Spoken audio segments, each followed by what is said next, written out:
They're just movies. They're just movies. Why do we do this? Even though you love Carpool Critics so much? Because it's more descriptive. We think it conveys our chill vibe. We are not in a car. We're not in a car. And you know what? Carpool at all anymore. No, we drive independently. We're bad people. And also, if you never heard of this podcast before and you're scrolling through, now it has a movie in the title. Exactly. It'll be more discoverable. And that's good for you, even though you already know what this podcast is, because it means more people will listen to it, which means we'll make more money. Which Oh, means we can do more podcasts. so that was your plan all along. the money. And it also just reminds people that, hey, you know what? They're just movies. Hey, speaking of movies, bad segue. Brandon's here. What's up, man? Hey, how's it going? I'm happy to be here. Thanks for coming. It's bright and early, It's so exciting. It's very We're excited early. to have we you. do Way too appreciate it. Yeah. Why don't we start with David? What are you giving this movie out of 10? What is a second act slump? LeVar Burton. You guys get it? What? I don't get it. I don't get it. Yeah, you'll get it one day. Is this a Jeopardy question? Yes! This Oh, movie. what? Oh, what is?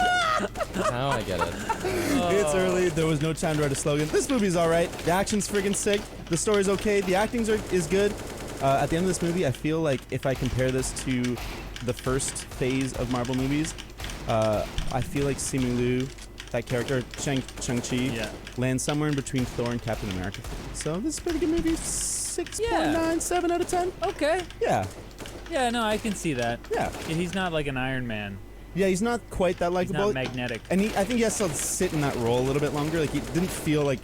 There was moments where I'm like, oh yeah, he's got it. And then there's moments I'm like, he's all right. Yeah.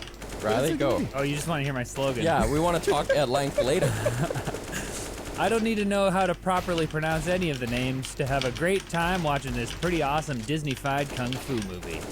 That's the whole thing. And the reason I say that is because I saw it with a couple of my Chinese friends, or well, one's Taiwanese and the other one's Chinese.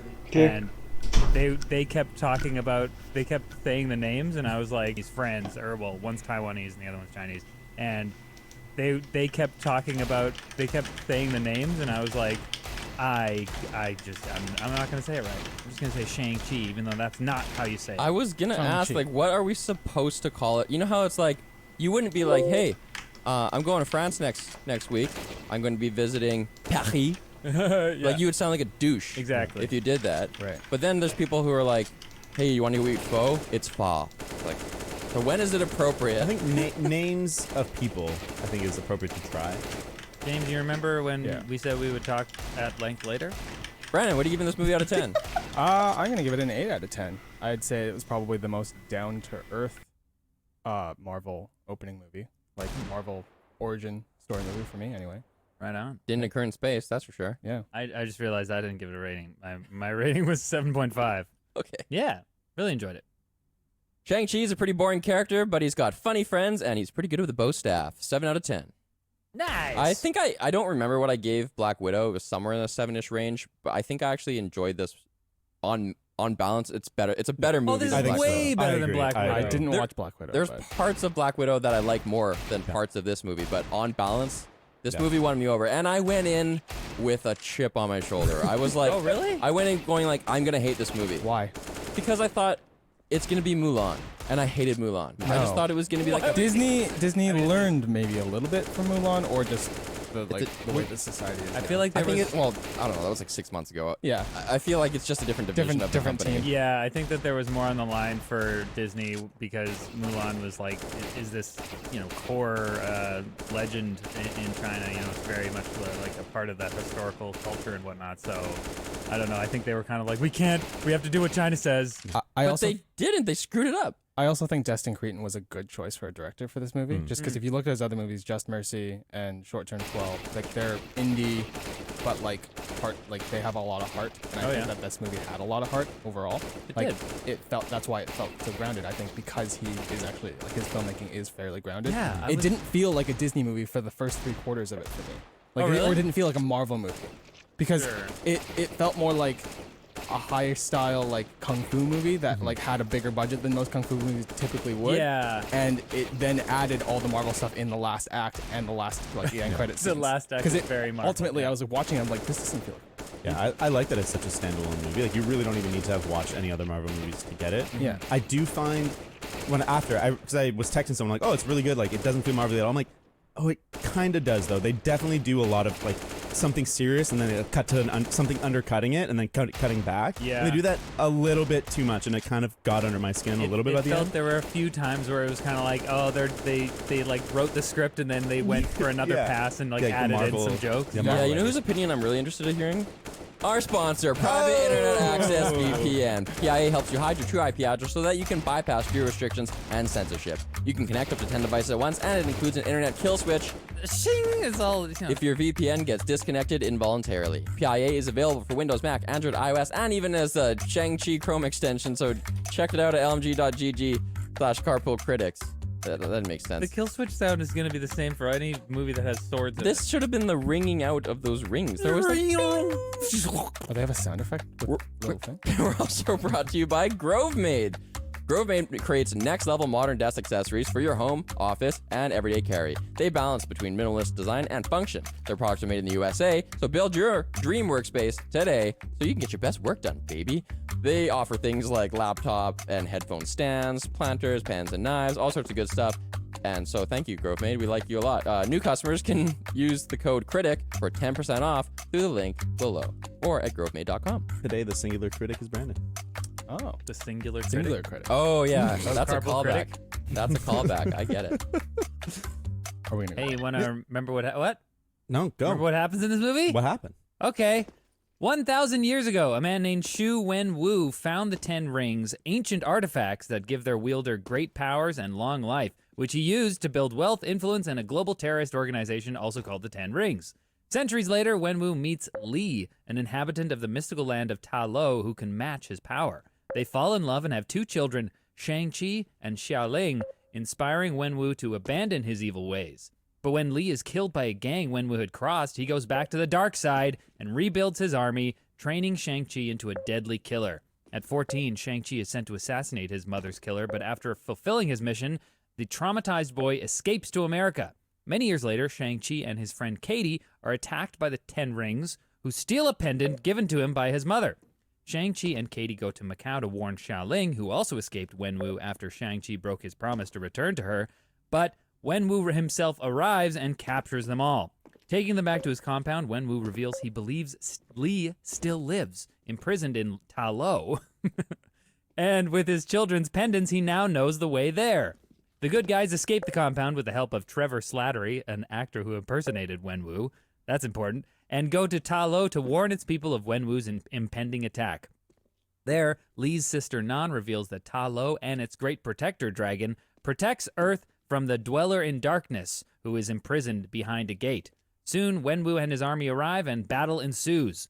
Wenwu casts Shang-Chi into the lake and starts breaking the gate's seal, but Shang-Chi is revived by the Great Protector, allowing him to defeat Wenwu in battle just before the Dweller in Darkness escapes his prison, killing Wenwu, but not before he gifts the 10 rings to Shang-Chi.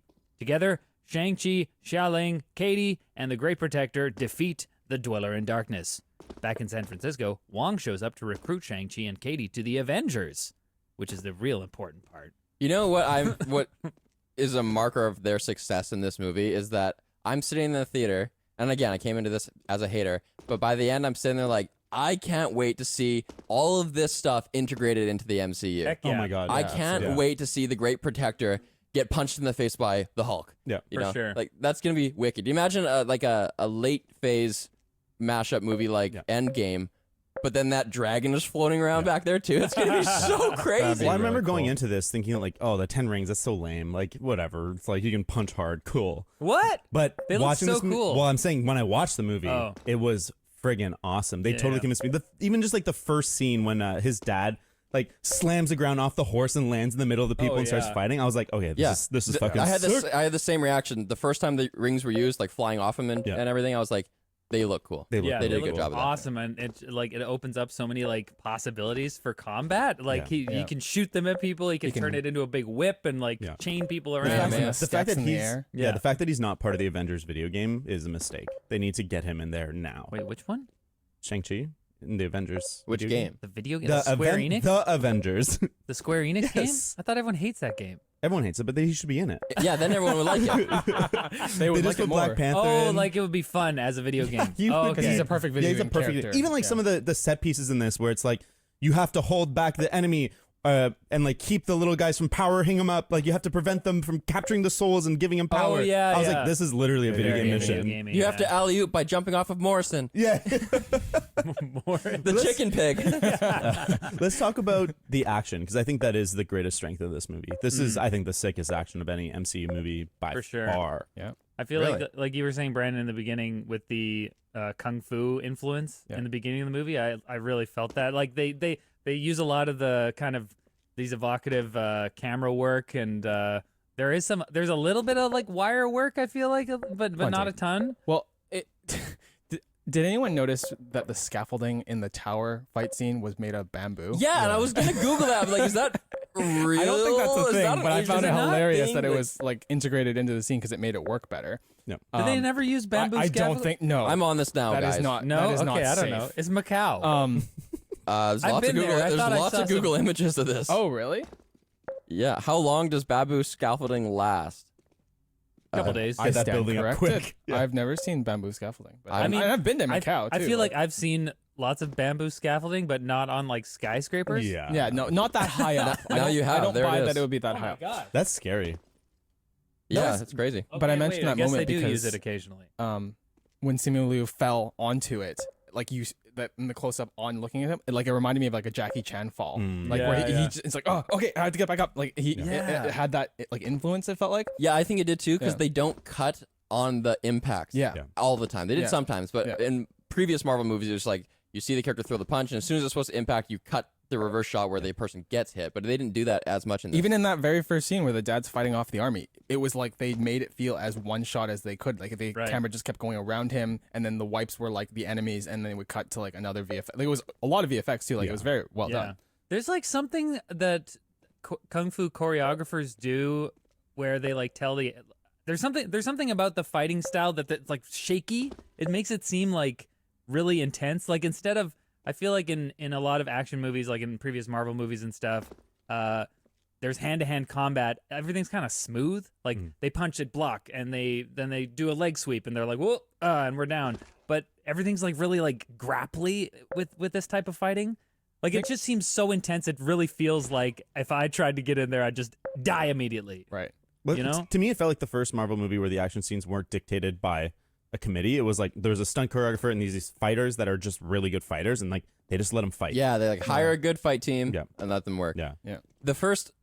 Probably the first scene that made me think, oh, people are going to talk about this movie for in future years. They'll still be talking about this scene. Was the fight between him and his future wife when he goes Oh to the yeah, forest? yeah. That was cool. It was beautiful. Yeah, that's kind of what I'm thinking about when I'm That scene made me laugh. Oh, Because really? the entire time, like, this is a dance. It's There not wa- a fight. that's the point. It's like That's the I point. understand Yeah. that. It was just it was comical because they're gonna put these two characters together. Because of course he falls in love with the only person who can beat him in a fight. Yeah, But the way she yeah. beats him is by being opposite to him, and then it kind of sets up that whole theme of duality that's Yeah. throughout the movie, where Oh, yeah. Shang-Chi as a character needs to embrace both sides of his heritage. for sure. I really like that fight too, and it's kind of like the first hint into like how Ta Lo is so mystical. I mean, like we'd seen the forest move and stuff, but I really like that feeling of like, oh, it's like a Chinese fantasy movie more than Yeah. even like the intro was. I will say I hate in movies when like the fight makes people fall in love. Like I found that really cheesy. Yeah, when I it's didn't like like that the part slow mo, they're looking at each other, and he's Yeah. like, oh, smiling. Like, That was pretty it's just cheesy. but I think I like accepted it because I was like, oh, this may be a reference to kind of like older cheesy kung fu movies or something. And also I was like, I don't know, it was a moment. I feel like I was totally tracking with this character of Wen Wu, because he's set up as this villain, but then we're kind of getting. I like him as a villain because he's complicated. You He's know, a he's villain not just with like three he doesn't want to dimensions. just Yeah. destroy things. I think he gets this artifact and he gets power, and power corrupts him. But then he encounters something that breaks that corruption to a certain extent, and we kind of go with him on this journey, even if it is just the prologue. I love that scene. I love him meeting. I think that character is the best character in this movie. Like he's so well fleshed out. Like I think even more than Shang-Chi. I was like, this is like it's definitely Shang-Chi's movie. Yeah. But I feel like I got to know Wen Wu way more. Yeah. I kind of was hoping that they were going to travel together when he had his kids in the compound. And he's like, this is where we need to go in 3 days' time. I thought they were going to go together, and it was going to be like a weird dynamic. a Basically, family- Black Widow again. Family vacation. Yeah. Vacation. But then they didn't, and they kind of ended up like, okay, we're just gonna meet again at a big battle, which kind of was a letdown, but it was totally saved by the actor, the Ben Kingsley character. That Oh guy my was God. so funny. The comedy believe in it. this movie It was really landed funny. every time for me. I laughed at every joke. People Yeah. were. I blurted out laughing. Yeah, the the friend I was funny with was clapping. I He's one of laughed. those guys. I laughed out Oh, loud there's a watching that. 90% chance of success. Oh, 19? He was amazing. Yeah. Well, Oh, it's man. crazy to me that they looped around a character that everyone hated. Like, Iron Man 3 isn't a hated movie. It's kind of like mixed. But that character, that depiction of the Mandarin, who wasn't the real Mandarin, Yeah. everyone hated it. So the fact that they brought him back and then like made it all work, I was like, this is kind of brilliant. Kind of the most successful retcon ever. Yeah. It was such a weird thing that like I had to like wrap my head around this because it's like, okay, Marvel was like, okay, we want to bring the Mandarin in here, but it's kind of weird because the original Mandarin character is kind of cringe because he's like based on like a lot of stereotypes and weirdness, so we're gonna make him not actually a Asian character. We're gonna make him Ben Kingsley like playing, and he wasn't even the real bad guy in that movie. Wasn't even the Mandarin. It was like Guy Pearce's character yeah. in Iron Man 3. With the glowy skin. Yeah, with the glowy skin, the glowy skin I man. didn't know. breathe that movie. fire or Yeah. something. Like he Or was very something. strange. Yeah, I think he was really funny. I found he had one undercut too many. Like in the final fight, when you think he's dead, and Mormont or whatever, what's the character's name? The little Morris? Mormont? Morris is like sad, and he's like, "Oh, it's just a performance. Join me. Join me." I was like, I think this is funny, but it was the wrong moment because I feel like the drama and the tension had It was reached a its weird peak, moment. and then it felt like such an undercut, and then it Okay. was hard to get back into I it think in the next I scene. completely agree with you because the humor in this movie, I think, is what brought it down in a lot of ways. Like it felt forced, and a lot of the Sometimes. jokes. Not all the humor landed for me because I found that a lot of the jokes they were kind of just lame. Like it also made the characters look kind of lame.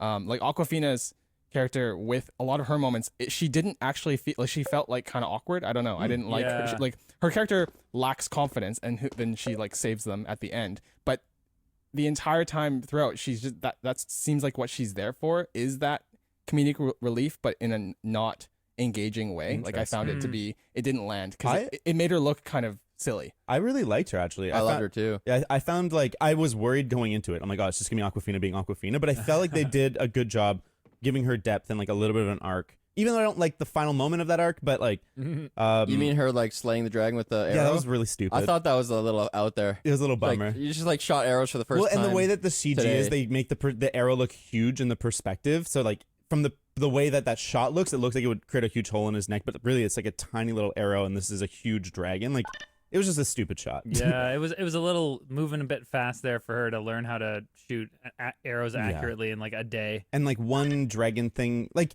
we had seen a giant dragon, like a live dragon, tackle this other giant dragon so it's like dragon scales versus dragon scales. So like one tiny dragon scale arrow is enough to do it. Like that's dumb. I was confused because like the dragon scales cause the damage, but the dragon only really has the sharp dragon scales in its tail. So it's like biting all of the things and whatever, but like that doesn't do much. It has to whip it with No, but the biting does lots. Well, this isn't a dragon anatomy show. I mean, they're floating The dragons. dragon was yeah. really cool though. was But wait, like, really it looked awesome. I want to say about your Awkwafina thing. I kind of felt the same way. There were some instances of her comedy where I was kind of like, they really like tried to shoehorn this in. But for the most part, I think that she does do that Awkwafina thing of like, wait a second.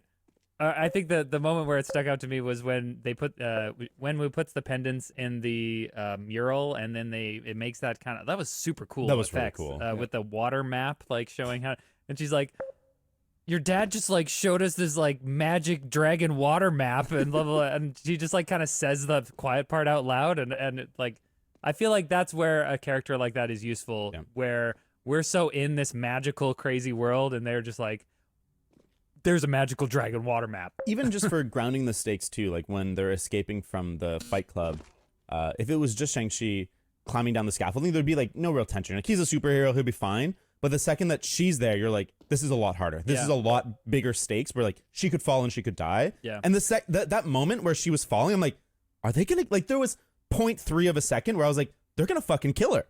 And that really worked for me, having her there. And I don't know, like I was scared for her. I yeah. was really scared Yeah, for her. you actually believed it because you didn't expect her sister to just save her. Yeah, I had a nitpick though, because when she's dangling from that bamboo, she's still like, Sean. Yeah, Sean. I agree, I wanted agree. her to go into that next register of actual fear. Like, yeah. No, but I think that's just Aquafina's voice. She can't go that high. she She's could got, if she was really she's got afraid. the little husky thing going on. Yeah. If she was actually afraid. Sean, oh my Yeah. God. But you have to admit that moment when she's like actually falling in slow mo. That was like there's like a bit of like. I think Maybe she it's the literally speed. just can't go up in that higher register. Yeah. I bet she could if she saw a spider. Maybe. I felt her moments too, her dramatic moments, like when she's having like her talk with Sean at like in Talo, and it's like nighttime. I can't remember what they're talking about, but That's when he tells her that he lied. yeah, He's gonna kill his father. yeah, She's got the acting chops. I felt her performance more than his. That was a moment where I'm like, he's got to grow into this role a little bit. But Yeah. her, I was like, yeah, I'm totally feeling this. I almost like don't even want to say it, but He's his, lame? His performance was kind of I didn't really like I thought he was good, you know, he's fine. Yeah. But like he's not a bad actor by any stretch, but I think that he's just kind of boring. I think. I think it's part of the script, though. I don't think it's just yeah. him. And I think he's better. Like I said, I think he's better than Chris Hemsworth was in the first movie, and less good than Chris Evans was in his first That's movie. a great So he's somewhere in between, and like we now love Chris Hemsworth as Thor. So like Yeah. I think we will grow to love him. sure. It's just his first movie. Brandon? I also think that they like from the first scene they set him up to be kind of dorky, like almost to a fault. Like the guy comes out of the BMW and then Yeah. he throws the keys and he's the valet pickup, like the driver guy, Right. or the valet parking guy. And the entire movie they didn't really give him that many moments where he could really shine. Like he can fight, which is great, but Yeah. then he was literally traumatized and trained to fight as a child. So. I feel like I would have liked to see a bit more of that trauma. Yeah, they didn't really because Yeah. the fact that he had a friend like Katie was like as functional as he seemed to be in his life. Yeah. That doesn't really happen when you have trauma like you Exactly. do. If you want trauma, we needed the scene where he kills the leader of the Iron Gang. yeah, We which didn't they get to didn't see show that. us. But I think that's just because I bet they shot it. But I wonder if it's a Disney thing. It's like, I wanted this movie to have more blood. Yeah. And I wanted to see him, like, kill that guy and then be messed up after. Yeah. This is so funny I- because I feel like I wrote down that conversation that he has with Aquafina where he's like, a blood debt has to be paid in blood, and he's like, I'm gonna kill my father, and he's like, when he says I'm gonna kill him, I'm like, whoa, that's kind of, I feel like that's kind of dark for a Marvel movie for a character to just be like, I'm gonna kill him straight up. Yeah. Like especially his dad. Especially if he had but said then- destroy my father or something. Yeah, or I'm gonna end him. I don't know. Yeah. But then like a couple scenes later, the army shows up. I think it's actually just the next scene. The army shows up and they're all fighting with like basically non-lethal weapons. Yeah. I was like, okay, all right, we're back to Disney here. Yeah. it was But back kind to of the character, I feel like the writing didn't give him a lot because, like, for example, in that scene, I'm going to call him the Mandarin. I can't do names. The Mandarin shows up. Wenwu. Wenwu. When Wenwu shows up, he talks to Shang-Chi. He's like, I don't know what he says, but he's like, I'm here, let me through kind of thing.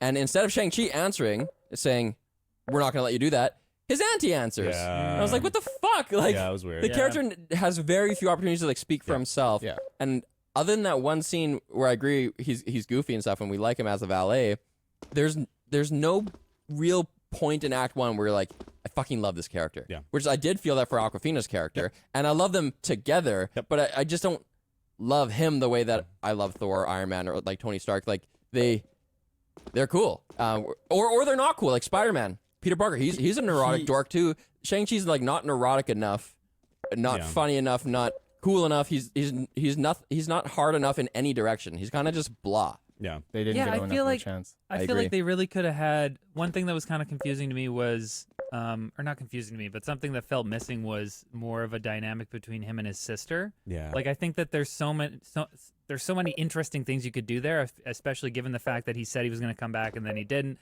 and they allude to that multiple times. But I would have loved to see some sort of like confrontation with them or whatever, where she like blows up at him or something, or he like breaks down. They and kinda did that apologizes. in a I fight thought fight scene. was probably the closest that was ever going to get to. Yeah. Because there was so much more of the movie that they had to cover. But I agree that there should have, and they're kind of maybe building up to that because it feels like she might actually become a villain character with Yeah. the whole 10 rings. rings Yeah, I thing was at kind of the end. confused about that. I'm like, okay, are they saying that she's a villain here, or that she's It just going feels to like kind of it. be like a side player? She just seems like mercurial. Like she's doing her own thing, and if you cross her path, then you'll be her enemy. I could she's see girl her bossing. showing up in like the Hawkeye show, being like the villain in that or something. I don't love her though. I like the narrative I elements don't think around she'll her. be a villain, quote unquote. Why? I think she'll be like maybe an anti-hero type of thing, where she's like in the middle.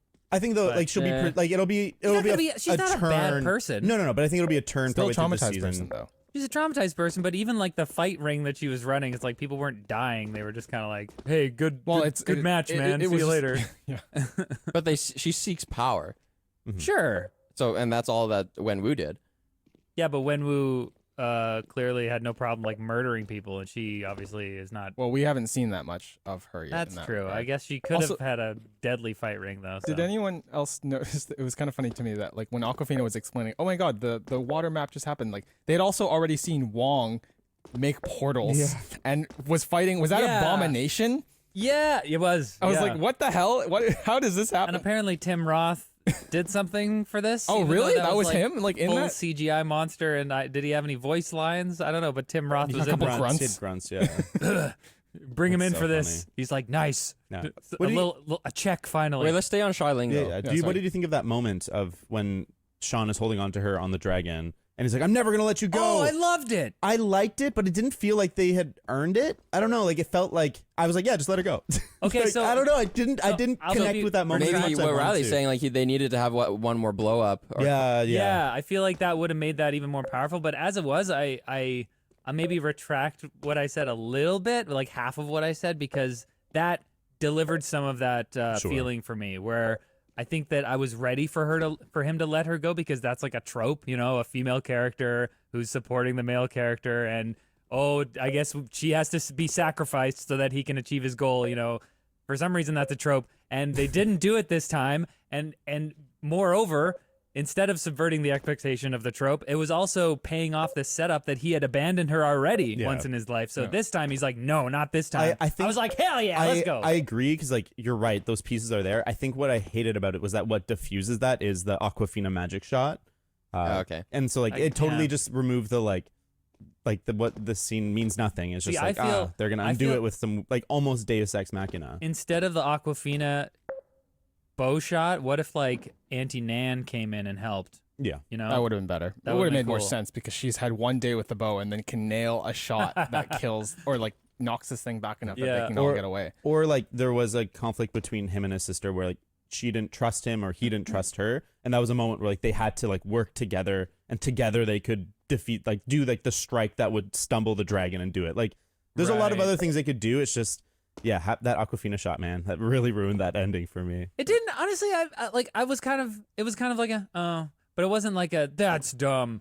Like I could sort of see how like it's a big target and they're more or less stationary, and we had seen that she can Okay. hit. I feel like somewhere we've near the talked about target. that shot enough. Let's keep talking about it for a long time. I like the narrative elements around Xialing. Like, I like the fact that she's saying, just if you just nod, he'll forget you're here. I like the fact that she has this trauma that she was abandoned and had to just fend for herself and all that. But I think that she just doesn't have a lot of charisma, and she was just kind of flat. What? Like, I don't really want to see more of her. Like, I like all the setup, I like everything that was on the page, but I don't know if I like the way it was presented. I think that it was presented exactly how that character would be given the circumstances, like being abandoned by her parents, having a brother that never came back for her, having to fend for herself. Like she's gonna feel that way. She's not gonna be the very like a super likable, charismatic character because that's not her personality type. Is like how they've set it up. I think it's not so much for me that, because I mostly agree with James here. I think it's not so much that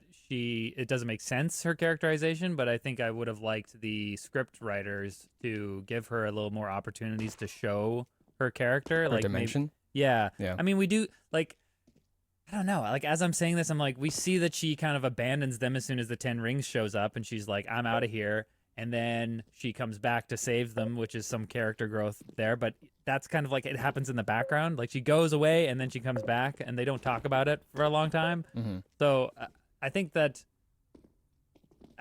one of the problems in this movie is that Wenwu is probably like the most developed character, and he's the villain. Very good villain. He's great. Man, I think my He favorite. was so cool. He was so cool the entire But time. You really do understand him. Like it was such a good origin for him. Like I'm sad he's dead. I'm like I want to see more of him. Yeah. Like that scene when he brings Sean to watch him get revenge for like the death of his mom into that that bar, and then it's the shot of Sean like cowering against the wall in the reflection. You just see him like angry murdering everyone. I was like I'm really fucking feeling this. Yeah, man, that action too. Like all throughout the movie, as we've said, but that scene is like so visceral. Yeah. I just feel the rage. The actor who plays Wenwu, so good. I've really Excellent. I feel like I knew this character, and I was scared for a second that they were like going to make him be lying about the fact that he heard yeah. Lee, because he just wants to get into Ta Lo or whatever. But then we hear him actually hear her voice, and Yeah. it's the Dweller in Darkness. We learn tricking later. him. Yeah, we learn that later, and I'm like, oh, that's so much better, because it's so much better to have the villain truly believe that he's doing the right thing, Yeah. instead of just like, oh, I want to dominate or whatever. Yeah, it was a good device because it's audience superior. We know something that Shang-Chi doesn't know. But then it turns out we don't know the whole story. Yeah. We learn later. But I will say, this movie does one of those kind of annoying things where there's a big conflict, which is the consequence of poor communication. I really hate that. Like, they're standing at the gates together, and his dad's like, your mom's in there. We got to go in there. And instead of being like, actually, what you're hearing is a demon, you've been deceived, and just explaining it in 2 seconds, Yeah. he goes, No, it's not. you can't, you didn't hear her or something. Like, Yeah. So then Wenwu is like, you're gaslighting me. I definitely am hearing her. So it's like, if you just fucking explain I it. know. But if Shang-Chi was just like, look up, look at those demons that are coming out. See those? Those aren't your wife. Like, I don't know. He's just like, they're the ones holding my wife back. It's dumb. But that's movies. I will say I loved the visual. Like, is every Marvel movie has to have like a big laser in the sky or like a big like, and I like that dragon scale gate and him just like wailing at it. Yeah. I felt it in like Vibrating. and like the vibration, like the going from red to gray and the things crawling out of it. I was like, I'm feeling this. And that freaking thing that comes out of it, like dragon with tentacles, the scariest thing imaginable. yeah. Oh, and his mouth. His mouth was is way so scarier than I would scary. expect in a So Disney disgusting. movie. Yeah, honestly, I didn't expect it to be that like. It was like a gods of the old world type of Yeah. Cthulhu type of Totally. It situation. It felt very grotesque for a Marvel, like, Yeah. but it was really good. Like, it was was super awesome. scary. And then there's some visuals in that last fight, like when the protector is like trapping him in his water, and there's like the huge wide shot of the dragon kind of on his back, surrounded by the water, and Shang-Chi's like launched his rings in his belly, and Yo. he's like coming down from the sky, like doing the thing. That was incredible. I had Yeah. chills. So good. It was I so had epic. chills. I was I like, know. okay, It was so normally cool. normally movies have a hard time now because we're so desensitized to all these like big spectacles. They have a hard time making a spectacle that really makes you feel something. But I felt something when he was So like cool. when like Shang-Chi is just like, yeah, like as you're describing. It was just like visually so beautiful. Yeah. And also it was a moment because he's like finally has the 10 rings. He's like taking his father's power and like using it for good and blah. Yeah, but also his mom's, right? Anytime Yes. there's like Yeah. swirling nature stuff. Well, he like, used his mom. Yeah, he used his mom's power. He learned how to use that to deflect. That like, guys, when they're spinning around in the circle and there's a top-down shot, yin and yang, right? Am I right? Oh yeah. Dark and Well, light. and that's narratively too, right? Like he had to, like I said before, do both parts of his parents. But the other part of this movie, the other biggest theme I saw was pressure from parents to be the best version. Right. Like to if you aim at nothing, you become nothing. There's all this like Asian parent pressure stuff in this movie. I saw this movie with Lauren. Lauren was there as well, and I was like, "Oh, if you aim at nothing, you'll hit nothing." That's a good quote. And she's like, "You miss 100%." I know. Shots you I don't wrote take." that down. Michael Scott, Wayne Gretzky. Same. Yeah.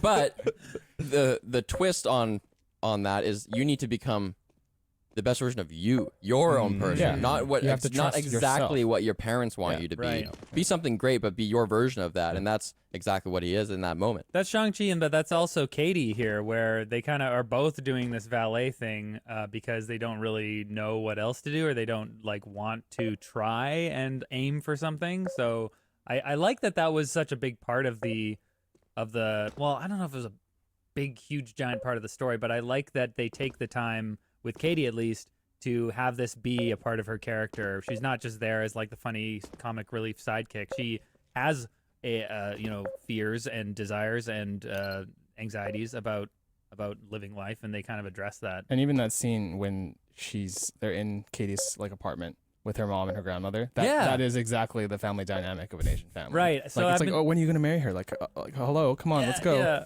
I've been meaning to ask you because, like, obviously this is the first, it's the first Marvel movie with a leading man who's Asian. Yeah.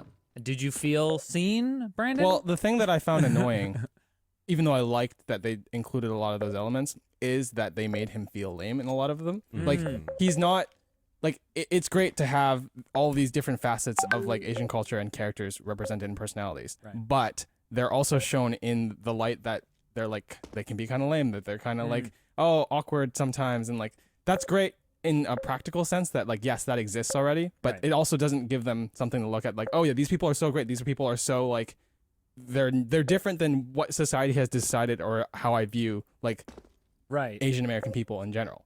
Did you feel that was kind of a weakness? I felt that was a little bit of a not a disservice, but like it felt like that is where they can improve. Like they can like Shang-Chi's kind of now what he like a lot cooler, and he could be a lot like, well, that was all Act 1 stuff at least. Totally, yeah.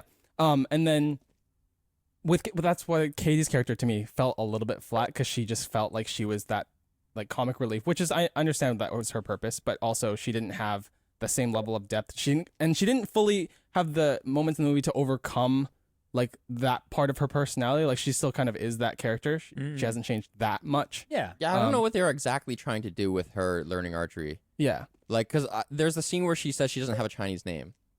And so it's like... Well, she does have it. She does say her... She says her Chinese name at the dinner. No, I think she said Ray Wen or something. I don't remember the name exactly. I thought she says one. I thought she was just making something up. Yeah. I mean, everyone, generally, if you're Chinese. Well, that's what I was going to ask. I was like, what? No, Who doesn't? She has a Chinese name. I think she doesn't know how to say it properly or something. I forget. Well, her Chinese, she couldn't speak Chinese, which actually is something that I connect with because I can't speak Chinese very well. Right. But it was, again, just another representation of reality, but that isn't like I think a lot of the other Marvel movies that you'll watch, everyone looks cool right off the gate. Like everyone is represented in like not a like lame way necessarily. Like with some of the humor that can be argued, but yeah, I mean, I feel like with Captain America, they start from a position of kind of weakness, or they have some sort of weakness, whether that be physical weakness or character weakness, and then they kind of move towards what do you call it? Greatness. Yeah. But he kicks ass right off the jump, well, right? The first time you see him fight, I love that. When he's like, he doesn't know how to fight, and then like the next scene is him like superpowers, and you're like, okay. Yeah, but I appreciate how you see him be very capable in the bus fight, but then even he still has stuff to learn, and so then when they go to Ta Lo, he learns how to. It's a great visual metaphor of him, like his primary fighting style is with this closed fist. He's all tensed up, right? And his aunt teaches him to kind of open it. Oh, it's the open palm technique, and that's how your mom was able to. You don't fight force with force. You redirect the force and kind of like learn to use it. You know. Yeah, that was badass, and it was really good that they had those shots of him learning with his mom as a child. Because if he had just gone to that village and learned that in a day and then beaten his dad, I would have been very pissed off. Yeah. But they have multiple shots of like, oh no, he knew a lot of this. It's kind of baked in. We're just catching him up, and that was earned. Do you think that they should have like turned his motivation a little bit more selfless? Because I feel like he's like, you compare Captain America to him, and like Captain America, it's like you see him like be a really good person, and like being a superhero is part of that, and like it's like a power representation of his like inner being. But do you guys get the sense that like Sean is like becoming a better person throughout this movie, or is he just kind of like facing? I think so. Well, we know that it was kind of a weird at the beginning of the movie. I wasn't clear like what is his motivation, what parts of him need fixing, what is he trying to get in this movie. It was always just kind of like, okay, well now we need to move, we need to go to this place, and now we need to go to this place. But it wasn't like there's no like thematic moment in Act 1 where it's like that is the dramatic question of this movie. Can he do that? That wasn't really like there. The sort of question is like, well, he's a slacker and he's not living his life. But then the second the fight happens, it's like, well, that's over. Like he's not a slacker, he's a superhero. But it's not his. But is it his full potential? Yeah, I think but that's the thing. He's not a superhero, right? He's just been like chilling. He only fought when he had to fight, and I think that his arc is going from running away, going from operating on fear because of this trauma, to accepting what has happened to him and making a decision to try and integrate these two parts of himself, right? And I thought that it did that. It just took, as I agree with you, James, that there wasn't really like a step-by-step process to get there, but I think it got there by the end. So it was all that character proactive, becoming more proactive. Remember we talked about those like often just three levers you can make a main character increase when they arc. It's either like they're becoming more likable, more competent, or more proactive. And in this, I guess he's pretty proactive at the beginning because he's saying, "I'm going to go get my sister. I'm going to save her." He's just doing that himself. He doesn't. That's true. It's not like there's a call to adventure and he denies it. He just does that. Yeah. But I guess he's more proactive in the sense that he's being the best version of himself. He doesn't become more likable. He does become more competent, I guess. He's proactive in the sense that he's like, okay, I know that my sister's in danger, so I'm going to go try and save her. But he's also stopping himself from confronting this trauma and fear that he has to in order to defeat the bad guy. Right, and a big part of the big theme of this movie was letting go. Like both the kids are so messed up about the death of their mom, and then one of the final scenes is the lanterns for both their parents. You're like, hey, closure.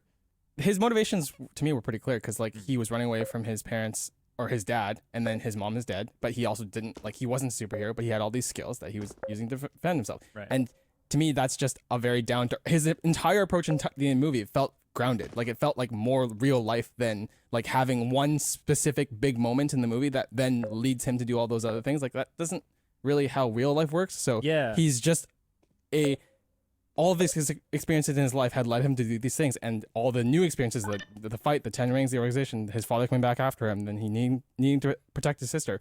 Those things just happened, and those were the logical things for him to do in those moments. I guess what I feel like this movie was missing was like the current day obstacles that like refined him into being a better person. Like they're there, but I feel like a lot of the character growth was just like a flashback. It was like remembering a thing that happened. Like sure, that's like that can be really helpful, and it's like I just found.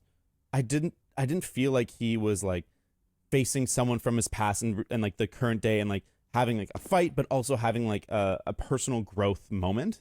I feel like I personally Well, didn't he did do that with the "I'm not going to let you go" again to his yeah, but that's sister. like the absolute end. Like I'm talking about like along the way. I feel like the weakest part of this movie by far is the middle section, Right. and I think that's something they could have done is have him like really face specific obstacles that help him grow instead of just like going place to place. They're doing a thing. It wasn't like it didn't feel like they were coming up against huge obstacles. Because this is the thing. Because if it's set out at the beginning what this character needs in order to become the best version of themselves, then along the way they should oscillate between ego and id, or like actualization and falling back to being their old ways. But his old ways is what? Just being a nice guy. Yeah, fair. Yeah, I feel like the middle section, they didn't do a ton of development of Shang-Chi's character or even Xiaoling or anybody, but it was kind of, we did learn a bit more about Wenwu, and it's an interesting, I feel like Disney or Marvel kind of felt like they had to put in this like dinner scene where he kind of explains about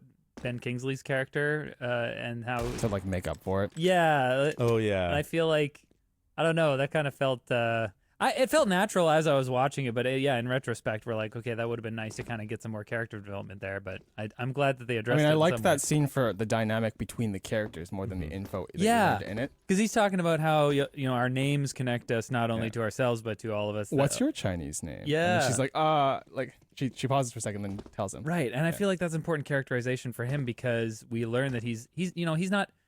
He's having a moment for dinner. He thinks that he truly He's believes that still they a can be a family family man, again. Yeah, he right? still wants the family.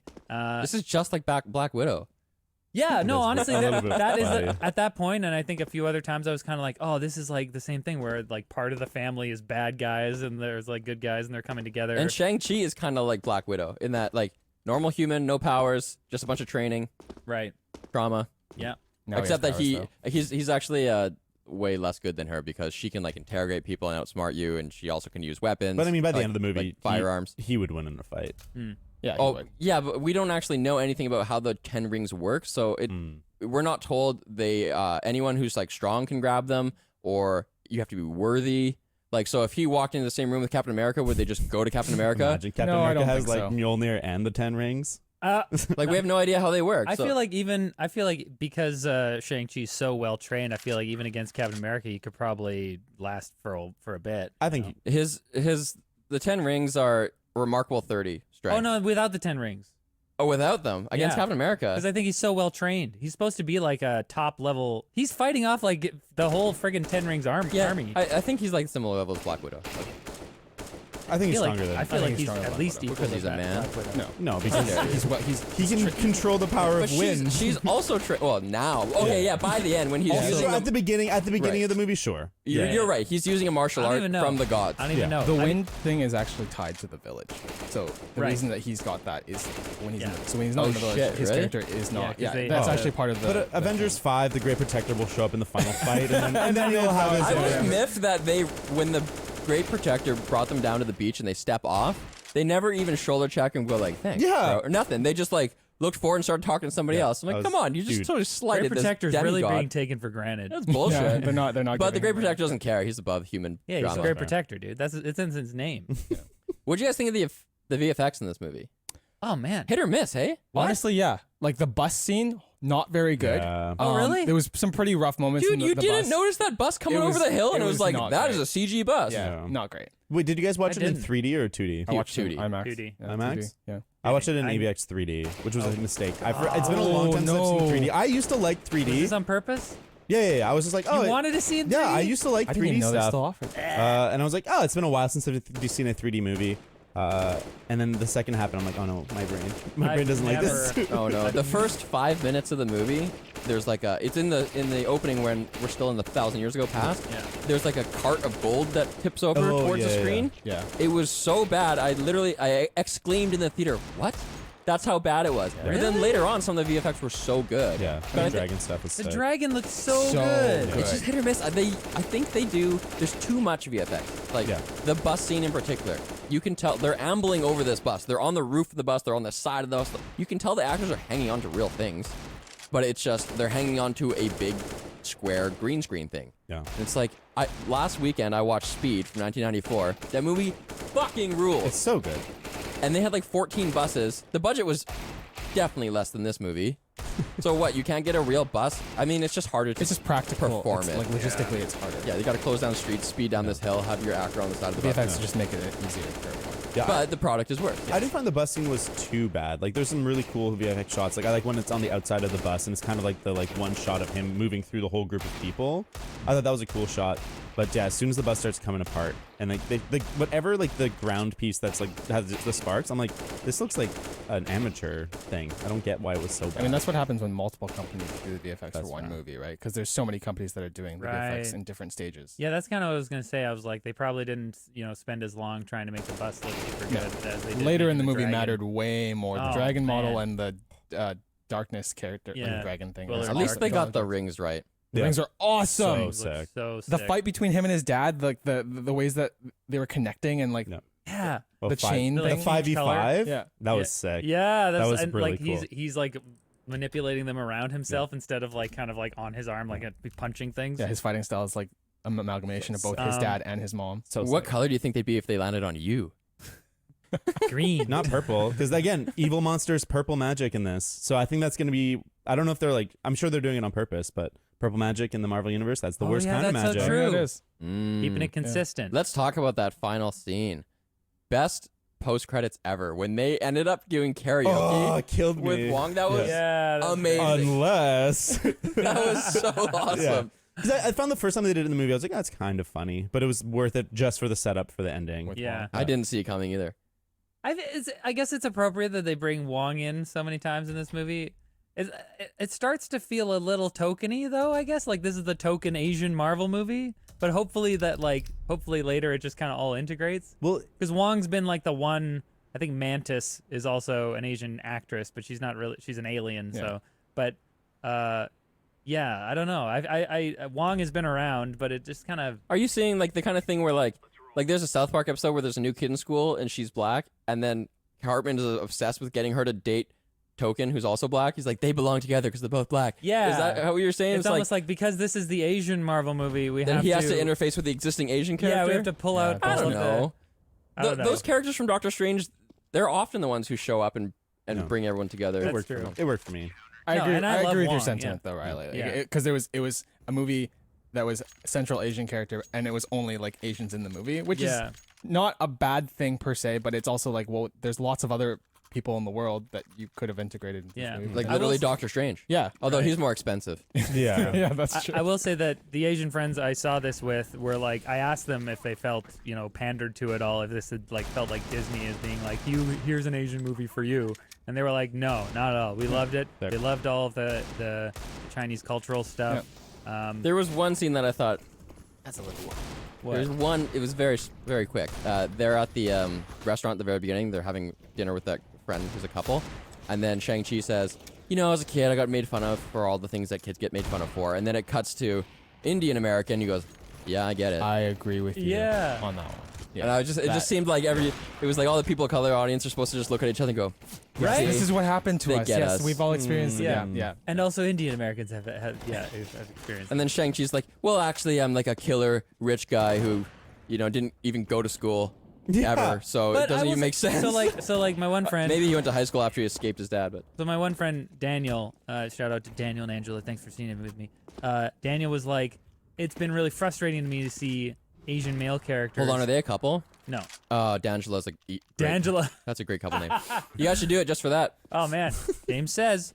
Daniel was like, it's been really frustrating to see Asian male characters be kind of like, sort of incompetent in movies. Like a lot of the time they're played as the comic relief, or they are just kind of a helper character or whatever.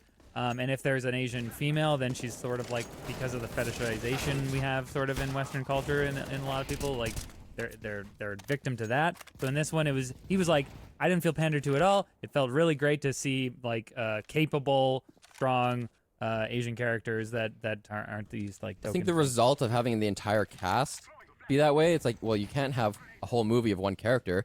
Therefore, you have to have different representations. You know, it's like when there's 50 Asian characters, they can't all be like right. lame. Like there has to be, there's a hero, there's a villain, there's a funny one. So like, I guess that's kind of my question, is that like it sometimes it feels as if they're like, okay, we're gonna do an Asian movie and everything's Asian, all the characters are Asian except I think the fake Mandarin guy was the and that the guy sword with the guy. knife hand. yeah. The like big burly like Yeah. European guy. I've that- questioned- Romanian. Did the sword come out of his arm? It or was did- longer than his apparently, arm. Yeah. But did he put it on, or did he put it on? He put a new one on at the end with the like That was dragon fuck, scale. that was a great moment. I was like, fuck yeah. But initially he just goes ching and it like comes out Yeah, of it his arm. comes out of his So arm. where was the sword? Look, it's a universe It doesn't- with spaceships and aliens. It's Yeah. possible that it folds out. Like It I pissed don't me know. off when he had Shang-Chi in the driver's seat of the bus, and he was like narrowly gonna. It's like that sword's like hot, Yeah. Yeah. and then I was just like, man, you're dead. You would have been dead. Yeah. Anyways, what I was saying though is that despite other than those two characters, literally everyone's Asian. And is the director Asian? He's Hawaiian. Oh, okay. Well, yeah. So they're just like, okay, we're gonna make everybody Asian, and it feels to me as if they're like, okay, we did our Asian quota. You know, Yeah. like okay, we've done the Asian. It'll movie, be but interesting to see how they We'll see what integrate happens Shang-Chi's universe and him as a character into the rest of the MCU. But again, that's why I think that this movie didn't feel like a Marvel movie for the first Yeah. three-fourths, because it didn't have any of those elements. Like, it had some of the structure, but like fundamentally the characters and the world that they were in felt very like in Earth. Honestly, well. it felt weird seeing like Captain Marvel and the Hulk at the end of the movie. I'm like, this is the same universe? I'm like, It I felt guess, shoved yeah. into Totally, at the yeah. end, It was like, okay, I think yeah. it just felt weird because Captain Marvel's lame as hell. But hate She is so lame. sucks. Oh, and they gave her that lamer haircut. She's like the Karen of the Avengers. yeah. They might recover her. They might make We'll her see. better. I hope that. I mean, they definitely could. Yeah. There's definitely things they could do. I do like this kind of characterization of her as, like, people try to reach her and she's just not available. Like, she just doesn't care. Doesn't care about the rest of the Like, Bruce can Avengers. give you my number, and he's like, I don't have her number. I don't know it. What do you think they're She's so setting annoying up? to work with. The fact that like the rings are a beacon and there's something inside them, and the Mandarin, it's not said in this movie, but he got the rings from an alien. In this movie, they just really? said, "Oh, Did they say that? yeah. No, in this movie they said we don't know where it came from. He found it in a temple or something. I think it's implied that it's like some extra dimensional being or some extraterrestrial or something. It's implied by the end credits scene. Yeah, yeah, yeah. Because it's more ancient than 1,000 years, and because it has like an active beacon in it, and all the space people are there. So it's I think that's like the perfect, to me, that's the perfect foreshadowing for whatever the end of Phase 4 is going to be. Like, I like that stuff where it's like, it means almost nothing now. It's like kind of cool, but like at the end of Phase 4, they'll be like, oh, they knew what they were doing. Whoa. the rings were a space MacGuffin that we got to follow. Yeah. Like they're the new Infinity Stones. Or it's like, yeah, it's like part of it or whatever. Yeah, I thought I thought I had seen an allusion to who the big villain is going to be for In the Phase 4, but trailer. I completely forgot. Isn't that Galactus? That was in the Was the that Galactus? Eternals? I'm not sure. I think that's someone I recognize. In the Eternals trailer, the Eternals Yeah. trailer played Yeah, for there's this. Galactus in the Eternals trailer, right? yeah, for like a split second. A giant person, anyway. Yeah, I want to talk about. Did this feel to you like the return of movie theater to you? Because this felt like the first time I went to the movies and was like, oh yeah, I'm watching like a brand new movie with like a bunch of people. Absolutely. Yeah, Yeah, and I think if it's a yes, it's because the audience actually gave a shit. my audience clapped at the end, and I hated. really? Yeah, they were like, Oh, wow. I had people. I didn't have that, my but audience did the same. throughout the movie, maybe it's because I wasn't in IMAX or AVX. I actually went to a smaller theater because I didn't want 3D, so it was like cinema in the back. But it was the first movie where funny stuff's happening and people around me are laughing. Yeah. Like just you're going to the movie because you want to be in the crowd and Yep. and feel the crowd. And this had that. Whereas when I saw like Fast 9, everyone was just like, "Get me out of here! yeah, sure. This Were you fucking gonna say sucks." This is my first movie since like COVID hit, and Oh, yeah? so First theater I was movie. theater movie, and I'm like I actually missed this a lot more than I thought I did. You didn't even go last summer, like when Tenet was coming out and stuff. No. Oh. Yeah, I didn't. This was my first movie in a while going with like a group of people. I had seen movies in theaters a couple times because we did new movies for the podcast, but like, it was kind of last minute and I couldn't find anybody. I went to a couple by myself, but this was like a group of 4 people, and I was like, this feels good. Yeah. And I think something that also plays into that is the fact that this movie, like we were saying, doesn't really feel like it's like it was already slotted into the rest of the MCU. It felt very much like a Phase 1 movie where we don't need to spend a ton of time connecting this to the rest of the universe. It's just this origin story. It's contained. And then at the end, we're going to hint at something bigger. And I think that's what made it more enjoyable. Yeah. Without like overdoing here's the cameo of this person, here's the cameo of this person. Like, I mean, there is something to be said, and we've talked about this before. There is something to be said about like building this interconnected universe, and then you can like play around with all these different action figures. Yeah, in your but is this story. how they plan the phases? Do they do at the beginning of a phase, they're more standalone, and then as the phase goes on, I they think so. interconnect I them think it's. more? I think That's it's. how it felt. I think they just recognize that like you need both. You need the like Yeah. jumping on points, but then you also need like the Spider-Mans that have like that like to fully grasp everything that's going on. You're going to have watched a bunch of movies. Yeah. I think Doctor Strange came pretty late. I think he was like a Phase 2 or 3 movie, but it was kind of the same thing where it was like not very connected to anything, but they needed to establish him so that they could bring him in Infinity War. Yeah.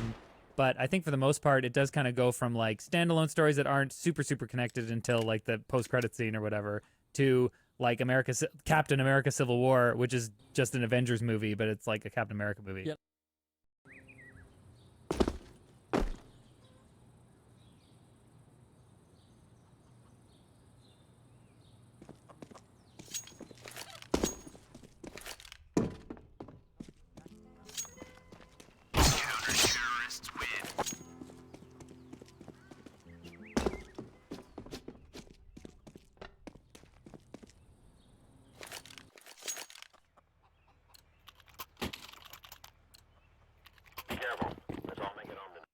I wonder if there's another dimension where it's like, if it's your first movie, it's more standalone. I think so. Like the first Ant-Man movie doesn't require much knowledge. Captain Marvel didn't really require much. Like The first what about the first Spider-Man though? no, you would have been fine. Like you Well, need to know Iron Man's Tony in it. Stark, but like Yeah. you would have got. I think you would have gotten the gist of it without Tony Stark or without understanding Tony Stark's past. But yeah, the trailers before that movie too, buddy. I'm pumped for the movie theater next couple Are you months. pumped for the Eternals? I am. I didn't think I was going to be, but then I that didn't trailer care at all. That trailer, no, I think it's gonna be really good. You know what I realized about myself, and this, maybe, is that I saw the trailer for Eternals, and then this one as well. Not excited for either of those movies, but maybe that's because I have no nostalgia for them. All my like comic book nostalgia is basically I didn't really read comics. I mostly just watched 90s cartoons, so Spider-Man and X-Men mostly. And when I see a trailer for that, I'm stoked. But when I see Eternals, like I see Eternals and there's a guy shooting stuff out of his eyes, and I'm kind of just rolling my eyes. I think I'm seeing the trailer like my wife sees the trailer. But if that same guy was Scott Summers, I'll be like, fuck yeah, X-Men's back. It might just because of I nostalgia. think for me it was the tone and the style of it. I mean, the director is like the director of No Man's Land is like Chloe Zhao, and like I love that Marvel is like kind of taking risks on bringing in like artistic directors, and I feel like this movie is just going to be not just another Marvel movie. It's going to have some form of expression, and certainly it's going to be contained within what the MCU needs to be. But I just think that it'll be slightly elevated. Feels And like I the right think- direction. Yeah, totally. And I'm genuinely excited about it. I agree. I'm really, I am excited, but I also am like it could really go either way. But I feel like Marvel knows now, like I feel like it would be really hard for them to make a bad movie. You know what I like Captain about Marvel. Eternals though? What? Yeah, Captain Captain Marvel. Marvel. I mean, yeah. But I also think that's because of Brie Larson, maybe. Yeah, I think. No, Well, it's okay. just the movie's there are a bad. lot of problems with, but I feel like honestly they've learned since Captain Marvel. I feel like with Captain Marvel they were like that was their first female-led I guess superhero so, movie, yeah. I think. And I think one of the problems they fell into is the problem that a bunch of these recent big blockbuster movies with female leads have done, where they think that in order to have a strong female character, they just need to make them super overpowered. Yeah. And so they're Mary Sue's. It's the same thing with Rey. Like Captain America goes through this, like he goes from extreme weakness to moderate strength, and it's the character strength that really brings us there. But for Captain Marvel, she doesn't have that extreme weakness, and her character doesn't really change that much, and so it's just kind of dissatisfying. Well, you think about But the I rest think of they've learned. You think of the rest of the MCU, and there's no character that doesn't have a glaring weakness. Like, I don't even know who's like the most powerful MCU characters, but like they all have huge Wanda. weaknesses.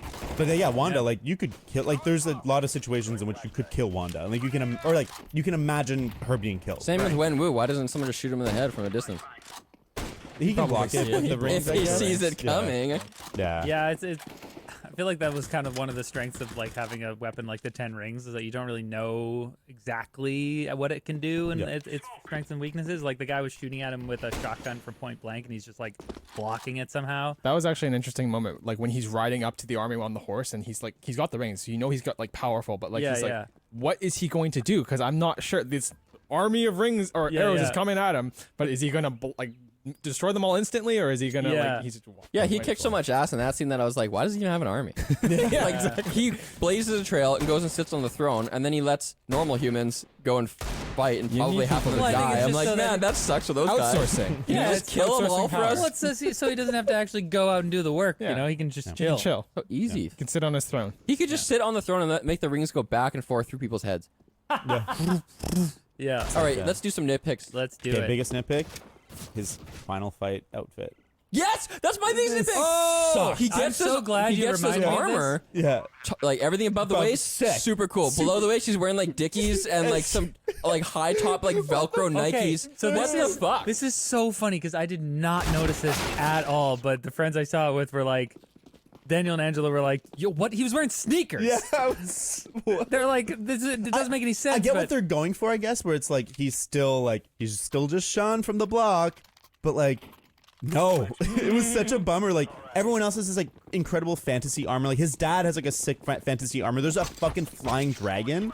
Yeah. He's got high tops. His sister's and, got that like, cool casual weapon. Pants. Yeah, it's That's just- really, really, really long. Yeah, no, I think it was a mistake. It must have been some sort of attempt to kind of keep him grounded to Yeah. his like San Francisco personality. Not into it. But yeah, I mean, Honestly, I don't again, even know if it's I didn't intentional. It even seems like an notice. oversight. I did not notice I didn't at notice all. it either. See Yeah. what? No, Like, honestly, man. because the top half of his costume looked great to me, Yeah, and it's I was great. only focused on that and the action. Yeah. So I didn't look at his feet Well, at all. I noticed that and this might not have been intentional, maybe it was just me thinking about it, but they don't show that much of his bottom half unless it's like moving really fast. Right. And I wonder if like they had other shots and they didn't use them, or if they shot it intentionally not to show it that much, or what it was. Yeah, you don't but- see him head to toe that often. Yeah, but I could not help but stare at his shoes. I wonder if the editor did that. They're like, let's zoom in because he looks so. I see. so funny. I guess I was just looking at his face.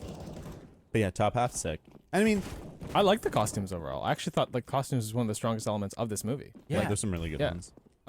And like the animal design, like the lion. Yo, That looked That thing awesome. was so That's cool. one of my nitpicks when you first see the lion, and then like, I was like, oh, it's like one of those big, Chinese statue lions or whatever. But then when the Talo people were like, you shouldn't be here, and the lion is in the back like growling, I was like, yo, that guy's gonna be badass in the battle. He is. Yeah, He doesn't have any dragon scales, but he can still kill those soul sucker things. Yeah, I saw that, and I was like, blessed teeth. but Magical village. Don't forget. yeah, Totally I think, works. I think it's just that they're like magical creatures, and they can have the power. What do you guys think? I actually like kind of felt something with that CG, like the one where he's like, oh, that's a weird looking horse. That was hilarious. Yeah. So But funny. I thought the creature like did looked mystical in a way that like didn't affect me, but I was like, yeah, that works. Yeah. Yeah, it was cool. It was a dragon horse. Dragon It horse, was yeah. so cool. Apparently, those are real I didn't love creatures in Chinese mythology. I chicken butt assume that. ones? I didn't I don't know love about the chicken butt one. the Pokemon Fox, the Ninetales. Yeah, the Ninetales. Yeah. It looked like Ninetales. It didn't look Yeah. great. It looked okay. I think I really Well, didn't like Ninetales Morris. is literally just You didn't supposed like to be. Morris? No, I don't know. Like I like the idea. You didn't What? like You didn't like Morris? Morris? I don't know. I What's didn't- wrong with I you? didn't Morris? connect with him. I Morris need was a face. adorable. I need a Dude, face. You know what? Morris is like the Ottoman in Beauty and the Beast. Yeah, it's exactly what it is. Yeah. Yes. I thought in the car, Him and Trevor together So were funny. hilarious. Morris was awesome. Yeah. I would have liked to have. This is my own stupid brain. I wanted there to be a fart joke in the car where it came out of Morris and someone's like, where did that even come out of? Because he has no holes. I guess my problem with Morris is my cynical brain kicked in and was like, "That's a stuffy. Like that's just like a stuffy they can sell." And when I can see that like, oh, he's designed to easily be a stuffed animal. I'm like, oh. Yeah, no, I can see that. But that's just my cynical, stupid brain. I think I was just like, I spent too much time when we first meet him just processing what he was. I was like, he doesn't have a face. He's got 6 wings and 6 legs. I'm so confused. He doesn't have 6 legs. Yeah, he does.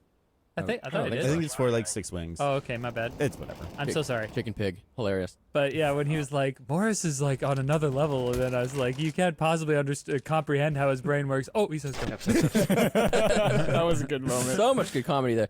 Here's a hit pick. Memorable side characters. And like, I don't like Shai Ling very much, but like the fight promoter guy, Yeah. he was Ronnie, hilarious. what, Oh, really? What's his name? He's a John comedian. John. Yeah. Oh. I can't remember his name. Yeah. The guy on the bus recording it. Yeah. That guy was so good funny, that I yeah. thought he was gonna He like was tag along for the Yeah. movie. That guy was so funny. He's like, yo, what's up? All right, Yeah. here's your boy. Blah, Like, blah, oh, blah. you course got they this, and then the guy integrated pulls the that. sword out. Oh, my bad. Yeah, hilarious. And then of course Trevor Slattery, Brian Yeah, Kingsley, yeah. a great side character. He's like, I'm gonna be providing some commentary on the technique used here in the company. Like, This is more than a nitpick, but I guess I missed my chance to say it. But Michelle Yeoh's character, boring as fuck. Which character is that? That's the aunt. oh yeah, Michelle She's Yeoh. so Yeah. boring. Kung Fu movie legend. Oh, Yeah, is she's she an in incredible actor. Crouching Tiger. Yep. Okay. Yeah, I mean, I don't You know. know, I thought she did She's it. their what, aunt. what depth is there? She's like just an idea. She's not a real character. She's just like, It I would- am perfect. She's You know, Obi-Wan. Yeah, But It Obi-Wan would've has been- some failings and It's some. true. It Yeah, would I have don't been nice know. to have some sort of like tragic flaw there, or some sort of like any type of flaw. She And just even- kind of comes in and she's even like, Well, she's she coming was- in late. she's the game. surrogate mother, you know? No, but she's there for like half the movie, and I Half wish the movie. almost. She's there for a long time. Probably a quarter to a third. Yeah, I'd say a I third. think if she was responsible for blocking her sister out, and like she had this huge guilt Oh, that she that was would be dealing with, cool. like that could have been something. But she just like is a perfect person. She's only good. There is no like complication to a relationship with That her. would be- I was unimpressed. I Okay, completely agree. okay. That would have been super. That would have been great. Yeah, but as it is, she's just kind of like, we didn't actually mean to send her away. And she gives Sean his power, or like helps give him his powers. Yeah. Like she's just a force of good. That training scene is it's great a though. great training Yeah. scene. I do like. Any other nitpicks? I have a hit pick, which was kind of related to what we were talking about earlier, but like I love how they're just casually driving this SUV into like a magical land with crazy Pokemon Yeah, the creatures. BMW sponsorship. Yeah, that's how I saw it. Yeah, I definitely saw it that way, but it was also like I'm like, oh, this is like Pokemon Snap. They're like driving Oh, around. especially the top down. Or Yeah. no, like for the old Pokemon games, the top down, and you're walking through the bushes, and they kind of yeah, sway back exactly. and forth as you Yeah. navigate. One sort of a deeper hit pick that I wanted to get to earlier, but we didn't. Where in the final not the final, but semi-final confrontation between Shang-Chi and Wenwu, when Wenwu's like, "You're just afraid. You spent your entire life afraid, always running, always hiding," and then Shang-Chi swings the staff at him, but he it's almost implied that he pulls it, like he pulls the strike, because Wenwu just moves his head back like an inch and it doesn't hit him. And I was like, oh, is that like an indication that Shang-Chi is afraid? Like he's trying to strike at his dad, but he's too afraid to actually strike, so then he like pulls it. Maybe. I don't know. I was like, maybe I'm giving it too much credit, but if that was intentional, I was like, oh, that's really cool. That would have been cool. Who knows? I love that part where she's like, "I like your spiky face." Oh, thank you. That was amazing. Yeah, see, that's the kind of Aquafina humor that really makes the show. Yeah. Or when she has the money and he's like, "Did you bet against me?" And she's like, "Oh, Yeah. no." I kind of thought Yeah, he was like, going to I like your destroy the pants. rings. When he said, "I'm going to kill my dad," I thought, no, you're not. You're going to destroy the rings, though, and that's going to be a type of death. But then I didn't realize that, I guess Shang-Chi needs those to be who he is. He does refuse the rings, which is good. It shows like he's like, I don't want he the throws power. them off at the Yeah. ground, but before he actually like beats his dad. Yeah, I don't want the power for myself, and I'm not gonna like take the rings and like kill your dad. Like, he says he's gonna kill him, but then he kind of like realizes that, he wants to save him instead. He's trying to be like, Dad, please don't do this. That was a good moment when he's getting his soul sucked and like they're like make eye contact and there's like Oh, the I love flashback. that. I felt that. I was loved like, that whole confrontation. I just it really brought it back to like that this is a family. They're a screwed up family, and bad things have happened to them, and they've made bad choices. But like, at the end of the day, this villain isn't so much a villain as like a lost person, and he does get that sort of redemption at the end, and I love it. My last nitpick is it was really clear how many people were fighting at the end. Because like at the beginning, the first fight, there's like probably like 50 people on both sides, and then like you see a couple hundred people die at some points, and then you see like dozens of souls get pulled in. You're like, okay, yeah. But then at the end, at the final beach scene, there's like way more people than there was in the fight, and I'm like, what? The women and children showed up. I mean, the children showed up. Women were already fighting. Women were already fighting. It didn't really seem that. I don't know. To me, it just to felt me. like the final fight was inconsistent in numbers. Well, they Maybe say it's that just- they're just like a tiny village in a giant land. You're actually in a different dimension, so maybe their That's fair. friends Yeah, came. what was that thing like? So another city. There used to be giant cities in Talo. No, they currently are. Oh. Yeah, they alluded to, and there are like other villages like Talo in the universe. But not even villages like it. They said that there's like great cities. They showed skyscrapers and And that they're like wooden connected. carving thing. I thought they were saying though that there were great cities and great skyscrapers, but then they got decimated by the dweller that dwells in darkness Yes. or whatever. Oh, Now the cities aren't there anymore. Oh, I thought the cities were still there. They No, just they're couldn't. not. They weren't connected anymore because they had to close the gates. Oh, through the gate is where the cities I were. thought that's like it was a wow. dimensional gate. 3 different readings on that. Yeah, we'll Okay. find out. I'm We'll sure by figure the end this of out. Phase There's- 4, we there's will more. have more We'll look it up clarification. That was a Yeah. big wooden carving, right? That whole thing was practical. I think Was so. it? It looked great. Yeah, There was a it lot was of really really beautiful like wooden carvings. Like when the mom is facing off against the gangsters, like in the background, it's like a huge wooden carving of a wall, and I was like, this is like incredible craftsmanship. Oh, yeah, production wait, that was it real? I think so. I think that one was You probably. think it was a real. real carving? That's I don't think they would have CG'd like that set. There was no reason. They got that money. I mean, I don't know. It's making CG like They use making images is they probably reuse pretty that easy set a to- lot. Like that's the same set where they use like they get the water dragon and like the water map and stuff. So Also, that's a common set that they show a lot. Yeah, that's true. But I think they probably would have built it. Yeah, I agree. Just got to say before we end that Angela wished me to say that she gives this movie 10 rings out of 10 rings. Nice. Oh, that's pretty good. That's pretty good. That's pretty good. That's it. One's for my ex-husband. Never give back. Thank you for watching They're Just Movies. Welcome to season 2 of this podcast, baby. Woo! You can still tweet at us at Carpal Critics. You can still email us hello@carpalcritics.ca. We're gonna change all that. Welcome to the show. I'm James, I'm David. I'm Riley. and today we're discussing Daniel Craig's final Bond film, No Time to Die. Wow. No one pretty. says it like that. Nope. We'll laugh, we'll argue, we might get a little too into it because wow, what an ending. But at the end of the day, hey, they're just movies. Spoiler alert! I was gonna go with alert. Spoiler alert. Ah, Oh, do you want to shaken. do the spoiler alerts, Only for David? the James Bond ones. You can do them. Only for James. I'll take a spoiler. Shaken, not spoiled. Damn it. Anyways, guys, and next week we are gonna do Squid Game. How could we not? It's the prequel to Splatoon on the Switch. The origin story. A lot of episodes for me to watch, but I'm sure everyone else has already seen it. So look forward to that. But today, it's James Bond, No Time to Die. So much time to die. 2 hours and 45 minutes to Yeah. die. So, David, what do you give him this movie out of 10? You could have been one of the greats, Jimmy. I didn't really write a thing.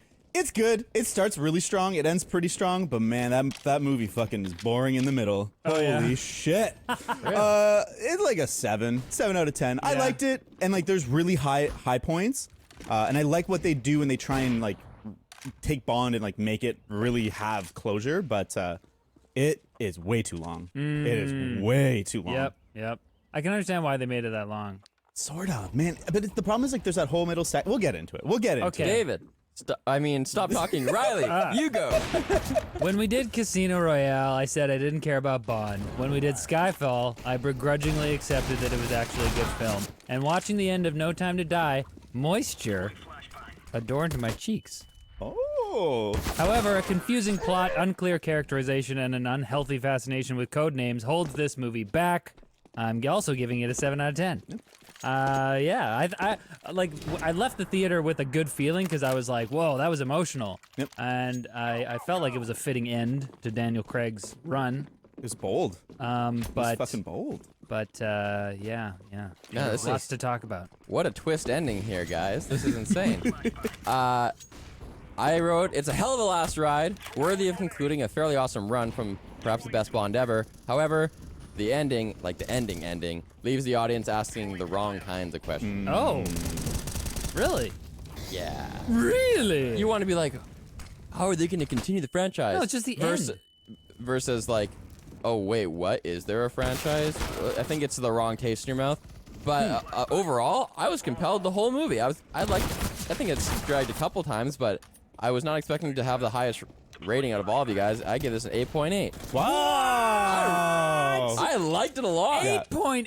That's almost a 9. I think I like this more than Skyfall. I want to What? I want to give my rating where it's like it probably will go up or down. It's just like I can't tell if that middle section will get more interesting the more I'm into the weeds of it, or less interesting the more I hear the same code words. Oh I can't tell. I gosh. can't tell. I think sometimes what happens. 8.8, James. I get it though. Like, liked it. There's parts of this movie that are like 10 out of 10. The intro, the pre-title yeah, sequence yeah. is 10 out of 10. Like, what for did me. I give Skyfall? 8.75 or something high like that?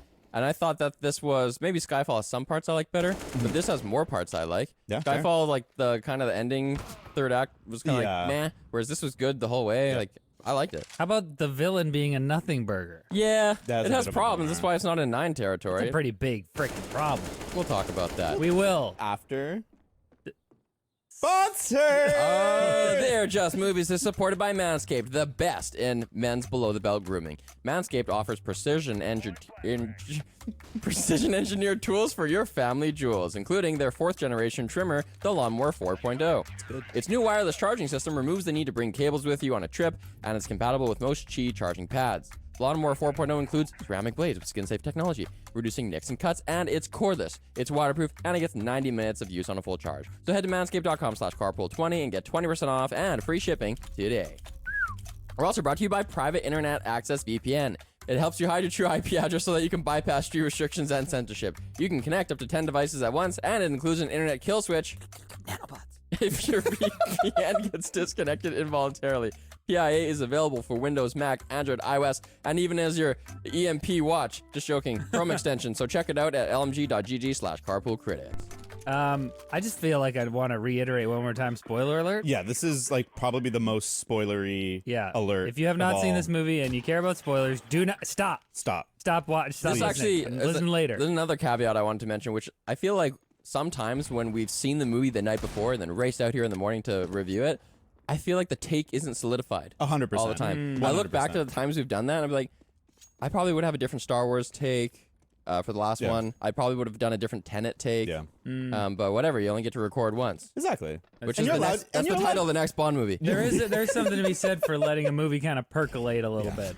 No, I think that my rating will go up long term just because there's really cool choices they do, really bold franchise choices I think you're pissed. they do in this. Can I be 100% honest? Yeah, give me it. I gave it a 7.5, but then when you gave it a 7, I'm like, I can't give it a higher rating than the Bond fan. Who are But you? I think you don't that- know who you are.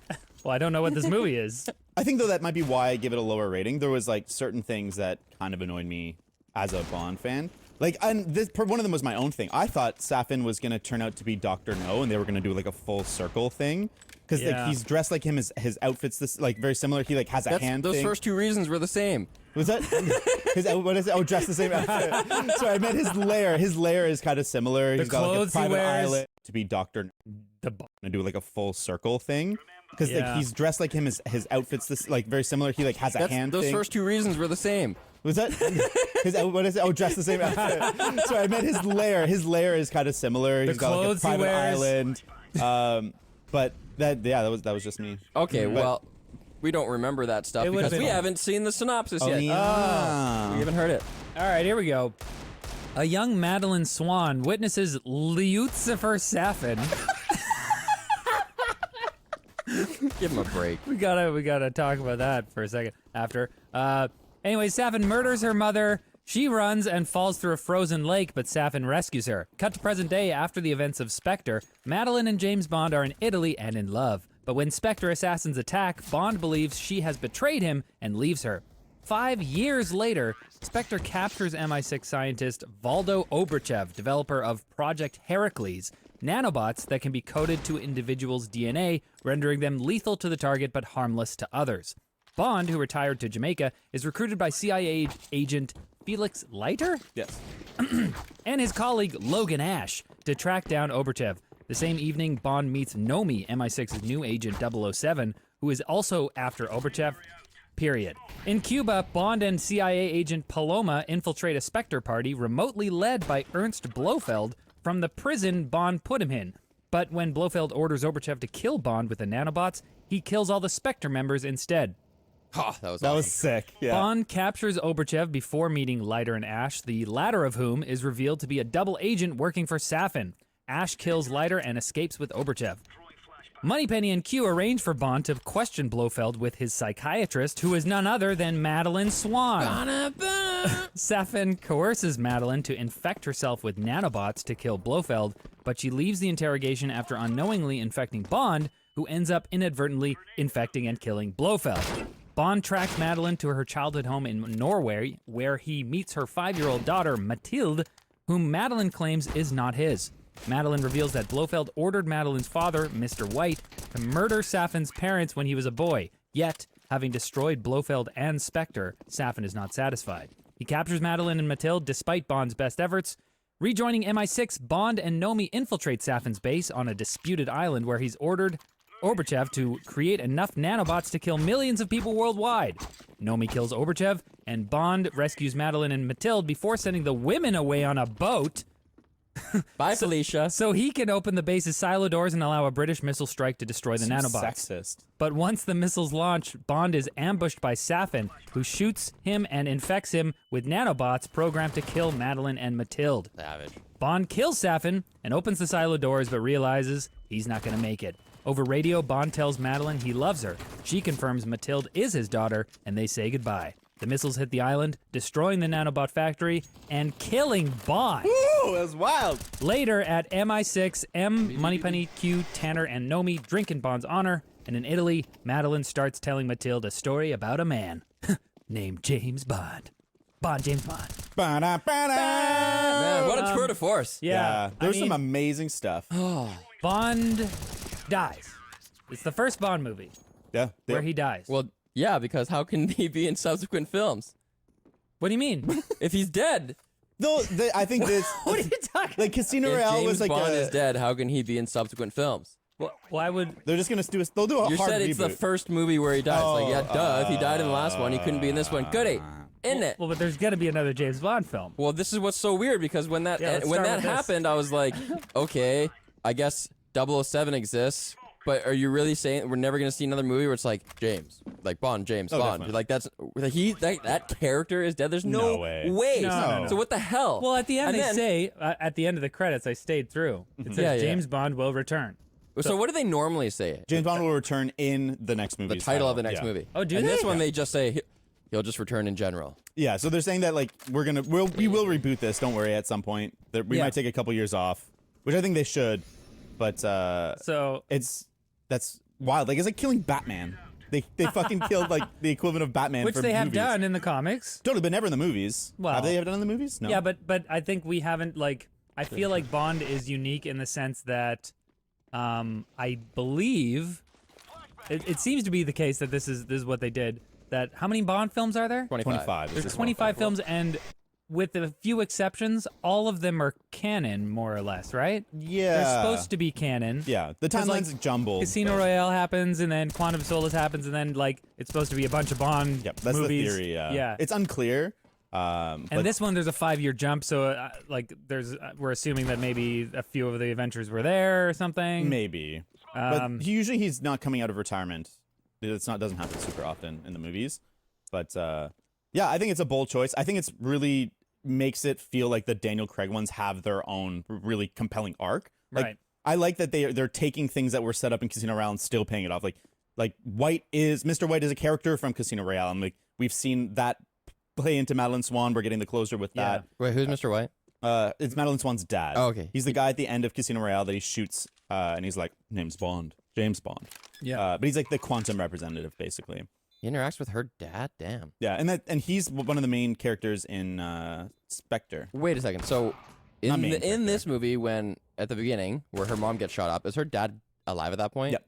Oh, okay. Yeah, he makes it until Spectre. Oh, I forgot that I was on a thread there. So like, there are 25 films in their canon. Yep. But Batman, we get a reboot every 3 movies or That's something. fair. you We've know? seen So- his parents die a million times. Exactly. So every Batman we get is not the same canon Batman as the one from the previous movies. But this one is supposed to be every time there's a Bond movie, this Bond is the Bond. There's one Bond, and so this is the first time that Bond has died, because which is significant, and they wouldn't do that with Batman because of the reasons that I just said. So, David, Yep. you talked before about different like fan theories people have about like the Bondiverse and how things are related and Yeah. what's happening when.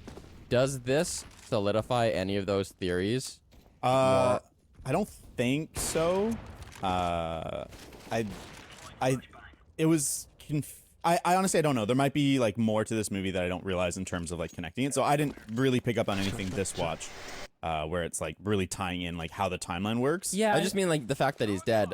That kind of gives more credence to this theory than other ones, because in this theory, if he's dead, that just doesn't make sense. Whereas in this theory, if he's dead, it could still make sense. To be honest, I don't think there was many theories where he died. Like that's like a real shocker. Like I did not expect. I him did to not die. expect that. I don't think anyone was, because it's such a. How did he find time? Nice. But yeah, it's like that's what they really eschew a lot of Bond tropes in this one, where like it's normally very episodic, but with Daniel Craig they've made it more serialized, and this is like the ultimate version of that.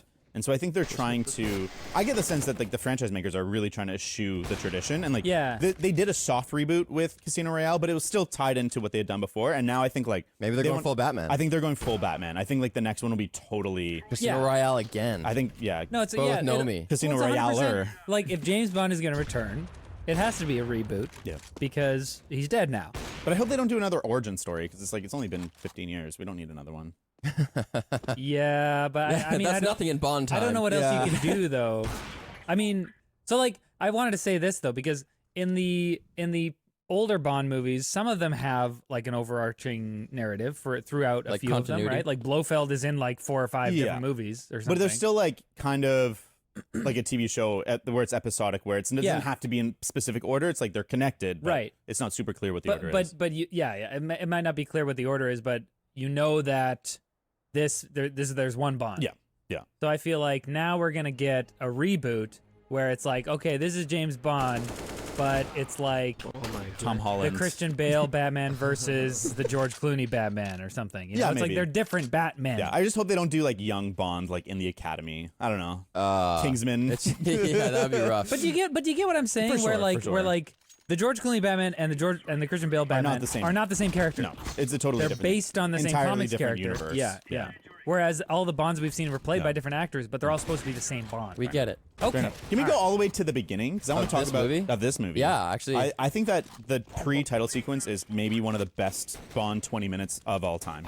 It is so I fucking can't good. wait to push back on you. What? Well, the first question I have for you, is it the first opening Bond sequence that doesn't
Bond. No, that's not.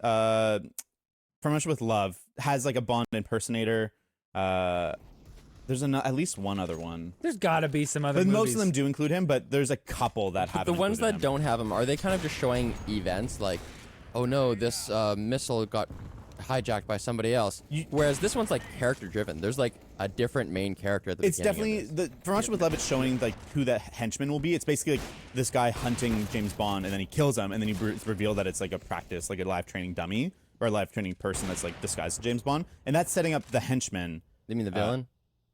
He's like henchman villain. It's Okay, like sure. Anyways, but this is definitely the first one where it's like this, where it's like totally character driven about a love interest. Like it felt so non-Bondian in I think a refreshing way.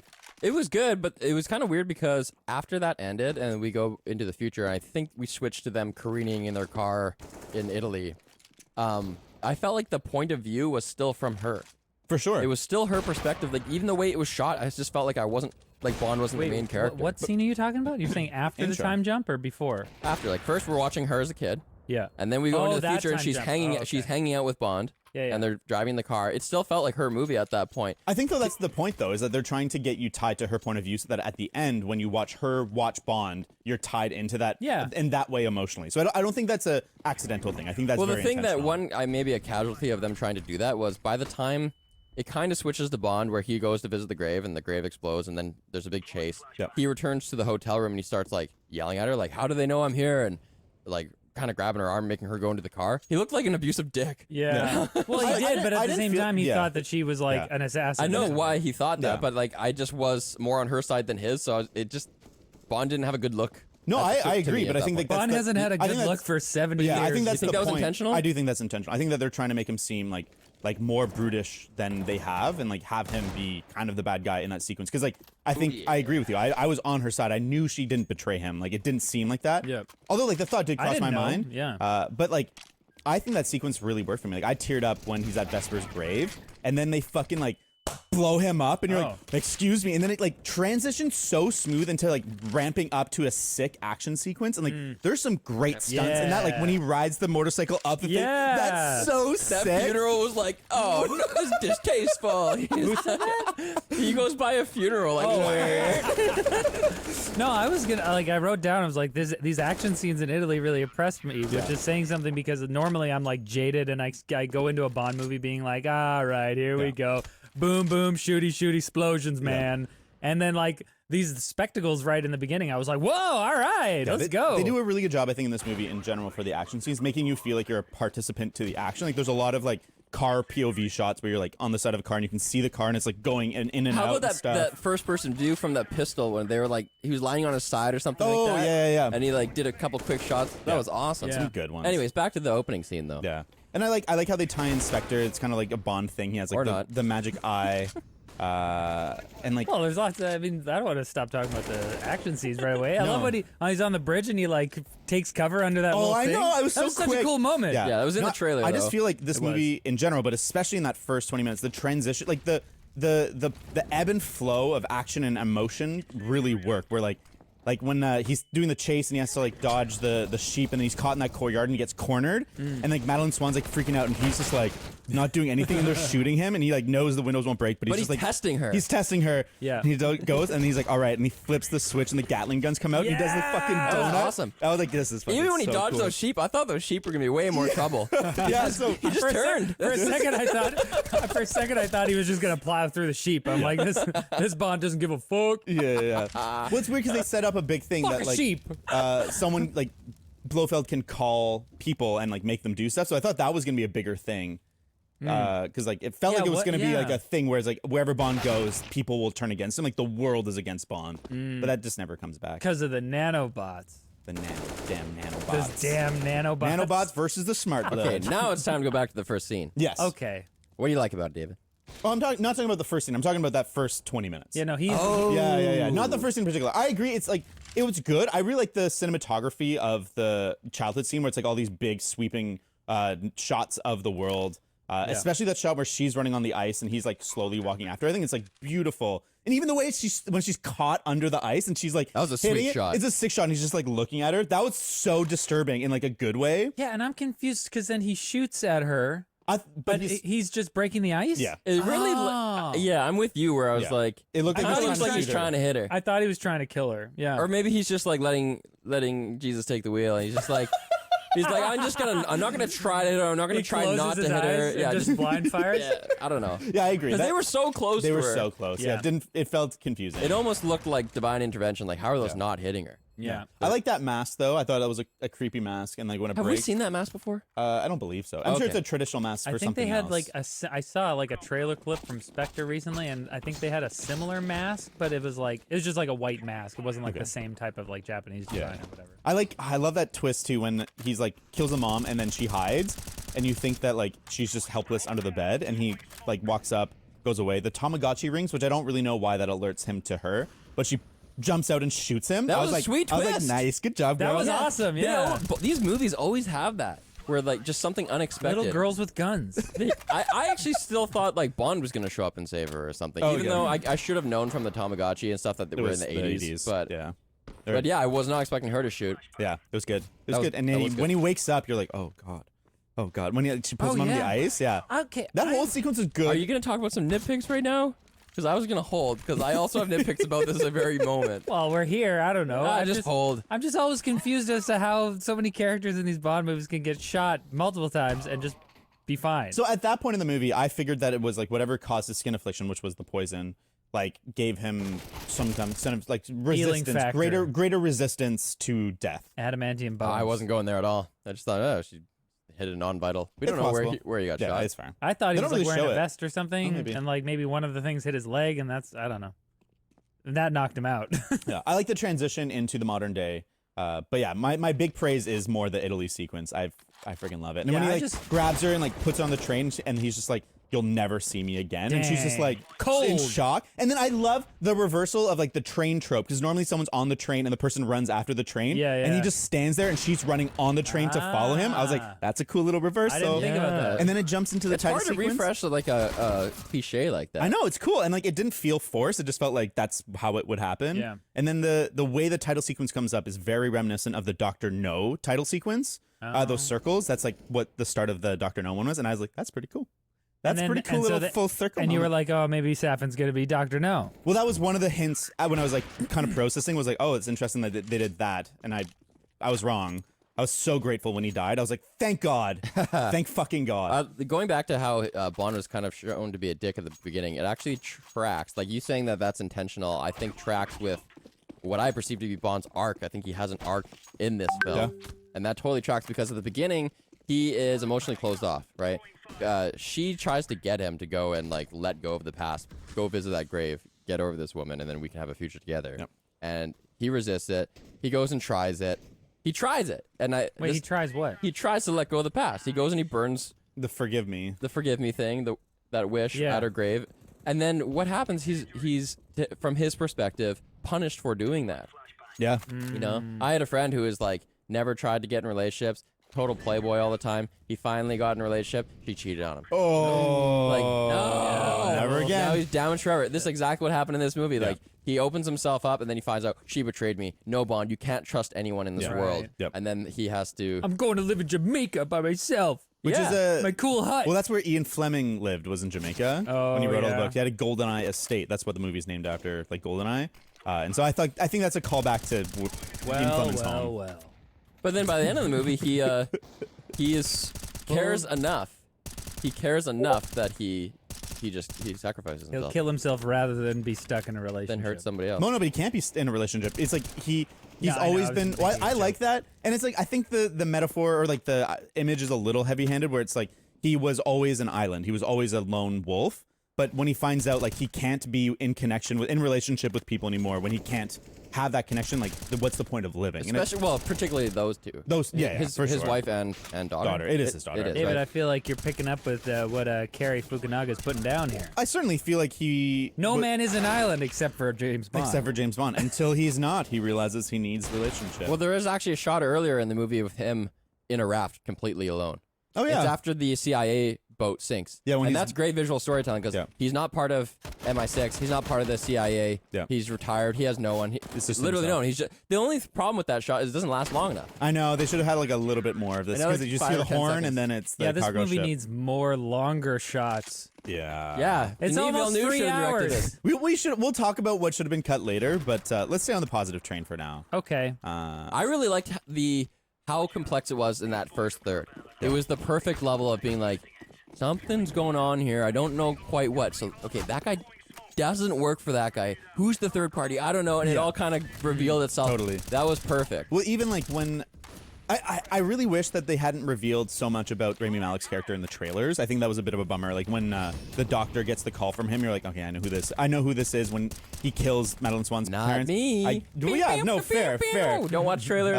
Boycott trailers.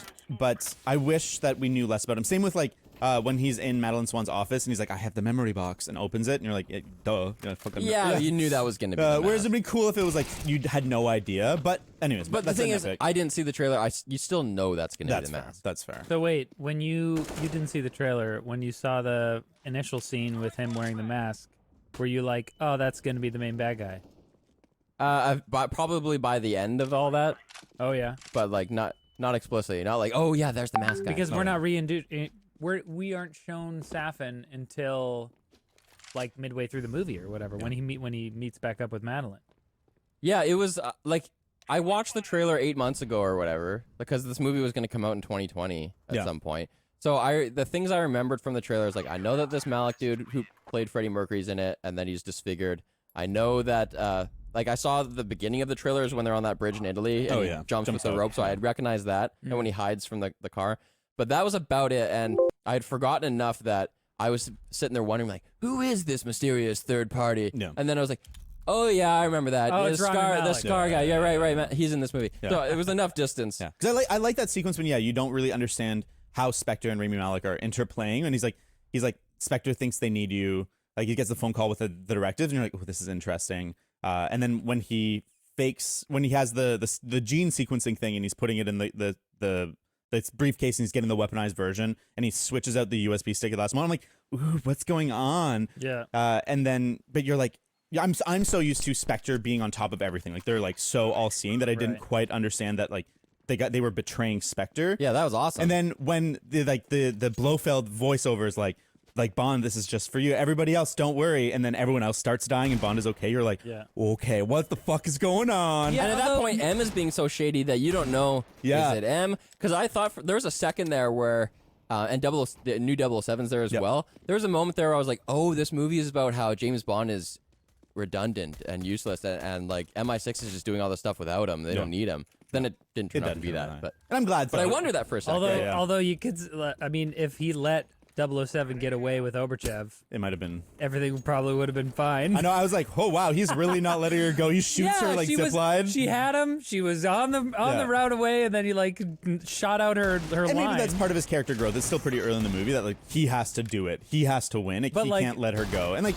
they're on having their ego battle. Because No, that- for him, it's personal. For sure. But I just mean on the theme of like whether the world needs Bond. It's like no. apparently not, because he's just screwing everything up at this point. And Stop it. How about Anna de Armas? Oh man, she was awesome. She I was love her great. so It's much. such a shame that she was in it for so short. Well, a she'll be in the time. next one, and hopefully she'll stay for Who longer. knows? Who Maybe knows? they use Well, that's that what they set up with that line, right? That's He's true. like, he says, "Come back again and stay longer next time." That's true. I could Well, see that. I know, but he's dead now. But it might be the next And it's Bond. probably going to be a reboot unless they're like, oh, Nomi is the next 007, which I hope not. And No, she's man. back in Cuba. Nomi is That's her character. Lashana Lynch, Oh, okay. the 007. We'll see. We'll see. I hope that they have done carryover characters. Like Judi Dench is carryover M from the Brosnan days. So they've done carryover actors and characters. Oh, maybe Ana de Armas will be the new Felix Leiter. Maybe. Just She being was the Bond. awesome. I love that. I think they did a really good job in this movie, never going too deep into the like fighting against the misogyny of the past, but it always felt like pretty authentic. Like when he goes and like she brings him to the cellar and he's like, "Oh, I guess we're doing this," and she's like, "No, what the She's fuck?" like, "Ew, he's Yeah. like 55." But then like even the things like, oh, like she's like so excited and bubbly because like Yeah. that's just how she gets by in that world. But it's like, and she's like, I've only done 3 weeks of training, and you're like, oh, what the fuck? And like as an audience, you're like, oh my god, they're doing the Bond thing where like the other spies are so incompetent, and it's always Bond. That's amazing. Yeah. But then she turns No. out to be so fucking She's a sick. badass. Well, she specifically says, I trained for 3 weeks. Yeah. She didn't say, I only. Yeah, did." yeah. So Yeah, you that's could interpret true. that to mean, like, for this mission, I've been training for 3 Yeah, weeks. yeah. She But yeah. was just magnetic. Oh, she's like so she good. looked beautiful and she was So capable beautiful. and hilarious. That kick she did? Oh my god, yeah, that flying kick, Yeah, and then that she was lands on awesome. the ground and like grabs the gun and shoots the 3 dudes. Yeah. It's so sick. It was like, man, honestly, the best sequence in the whole film. Yep. That action sequence. Yep. I was so into the movie up until that point, but then from there, I also like the when they go to the boat with Phoenix Leiter. Felix Leiter gets shot. Okay, can you tell me about Leiter? Because I didn't see a couple movies. Like, was he in the last one or something? So he's a He's in recurring Casino Royale. character, and he's oh, been. yeah, he was in Well, Yeah. Felix is as a Yeah, character. Go ahead. Yeah, so in this series of it, he's in 1 and 2, and he's barely in Quantum of Solace. He's like, the U.S. government's kind of fucking over Bond's mission, and he's like reluctant. And he's trying to help Bond, even though like Yeah. the government's trying to fuck him over, because they're working with Dominic Green. But Felix Leiter as a character is like one of the. He's in the first movies in Doctor No, Yeah. and he's been in many, many, many movies. In fact, License to Kill all happens because at Felix Leiter's wedding, the cartel comes and shoots his or kills his wife and bites off his legs with sharks. Wait, sorry. What? Felix Leiter's They bite off Felix Leiter's legs. with sharks. Oh, Yeah. so I guess that's not canon in that sense. he could return. Yeah, but and so he's a traditional character, and he's like always been the American counterpart to Bond, and they've been really close and like help each other and stuff. So they have a long history in the franchise, but I think in the Daniel Craig ones, they didn't do a great job establishing that they have that relationship. But I accept that like they can't show us everything, and that like Yeah. that stuff did happen. We just didn't see it, I guess. It would have been cool. I mean, Casino Royale, they did work together a lot, and I Yeah. feel like that kind of like sets the base for the fact that they have a working. For sure, it's not unbelievable, and I like that. I love that scene in the club when they're like playing the game. I didn't quite understand the game, but they're having a good time. The Book of Mormon boy, Church of Logan Mormon. Nash. Yeah, Logan Ash. his like smile is like so weird, and like, but you're like, oh yeah, I guess he's just That- like a cheery I was diplomat so guy. Like, I was so happy when I saw him. What's the actor's name? Seems more Oh, like Billy a comedy actor. Billy Magnuson. He's been in a ton of stuff. what is he in? He was like one of the princes in Into the Woods, and he's been in a ton of stuff. sure. But he's like he just plays that all American character really well, and often for laughs and Yeah. comedy. Like he's in what's that movie with Jason Bateman and they playing the game night or something? Sure. Yeah, he's hilarious. I like that what they do with that character, and I really like how it sets up personal stakes for when they're escaping in Norway. And then he shows up, and you're like, all right, it's a personal battle. I don't think they pay that sequence off quite enough. Like, I wish there was a longer Bond versus him fight or something that like really amped up the stakes of their personal relationship. But I like his death. I do like his death, and I think Yeah. it's a pretty sweet Bond moment where he just like the car's gonna flip, and he just like pushes it over. Like Yeah. that's pretty sick. I thought he was kind of perfect for what he was in the movie, you know? Like, I don't think I was looking for more of, like, who is Logan Ash? It's like, okay, he's clearly just kind of like a sneaky American double agent Fair, guy. fair. And I thought he was fine enough for comedic, for Yeah. comic relief, Yeah. especially in that first. He's like, who's your friend? He's like, he smiles too much. He's like, I'm just a big fan.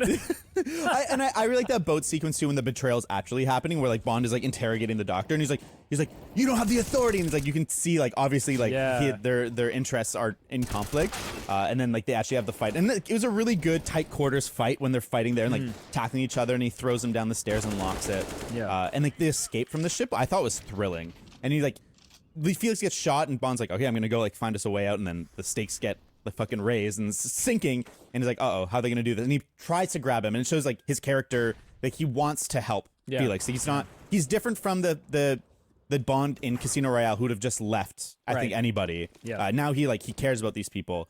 But then it's like there's no point. There's no way he's getting out if he's dragging. Well, Felix they with him. removed the choice from Bond, That's though, because true. Felix actually just dies, so Bond leaves. Because I thought that they were felt going to be like, kinda- he has to decide to leave him or not. But then later on, they use Felix's death so much as a reason to hate the villain Fair. that if it was Bond's choice, that kind of would have muddied that whole I think thread. that's fair. Right. So, I mean, it's clear that, like, he was going to die anyways, even if they Yeah. got out of the boat. Yeah. yeah, Got a shot right in the gut. he was done. What did you think about the Russian scientist character? Was Yo. it a little goofy. I loved him. Oh, good. That's behind the scenes. Before we started recording, I was like going through my notes and I was just laughing out loud periodically at my own notes because I thought this guy was so funny. Like when he gets the call from Spectre or whatever, they're like, we're gonna come kidnap you in a second, and he's like, okay, blah, blah, and he's talking to him. And then to hide it from his coworker, he's like, "Oh yes, I like animals." Like what? Yeah, that was pretty good. Apparently that dude, he's a Danish actor, but he's doing this like impeccable, goofy Russian He accent. reminds me a lot of one of the characters from GoldenEye, like the Russian scientist at the satellite station. And it's like, that's a good Bond thing, like the goofy Russian scientist. Like, it's fine. I think think it worked. He worked. He was kind of like tonally on the edge, though. He was- Yeah. For me, he didn't like. He almost didn't fit in the world. No, but like I thought that's why it works so perfectly because everyone else is so serious and so suave and like if they're making jokes, it's like a little pun or something, Yeah. you know. But then they come in, they break into the lab. Yeah. And they're like firing the guns and like everybody out of here, whatever. And all the scientists are like, oh no, they're trying to get out. And he's like, what? When I think it works too because like that the introduction to that character is his coworkers pranking him. Yeah. And like that's such a non-Bond thing, but it's like to me it was like, hey, look at this. This is a window into like the real world, Yeah. and like the rest of the movie is this weird spy world where no one laughs. Yeah. It And was so, like it kind of works for me. it was like a perfect antidote to overdone Marvel humor where every character has to have some sort of one-liner or quip at some point. But instead of that, we have this like spy thriller and like Just a total international joke. stakes and stuff and blah blah. And then you have that tension completely cut through with this goofy character. But he also feels completely natural in the world, like he is this like eccentric Russian scientist, and it never took me out of the movie. You know what I want to see is a montage of all the times, all the clips where you have him holding a briefcase with hunched shoulders, trying to like run away with it. I swear, there's probably like 15 minutes of footage of him being like, you could make a good gif out of that. Yeah, one for more sure. line where they're like they're setting up the explosives to blow up all the nanobots, and they're on the phone with Safin, and Safin's like, you don't have to do this, blah blah blah. And he's like, Mr. Safin, they use explosives. Like, wow. He's like trying to speak through the phone. I think what I like too is that they have a good restraint for when to use him goofily, and then when they need him to be serious, like when it's him and the other scientists that have to unlock the thing, they're not making jokes with him then. It's like, this is a serious moment, they're gonna shoot the other guy in the face, like this is gravitas, and they don't undercut it like they did in Shang-Chi, where it's like it's really big epic fight, and then it cuts to Ben Kingsley, like, I'm not actually dead, and you're like in the middle of a really epic moment. It's just like, oh, but they don't do that with him. With the best Webber. moment with him, and I'm sorry, I can't remember the specifics, but I remember being in the theater and seeing Anna de Armas' character interact with the Russian guy character, and I forget what they said, but it was just the best interaction.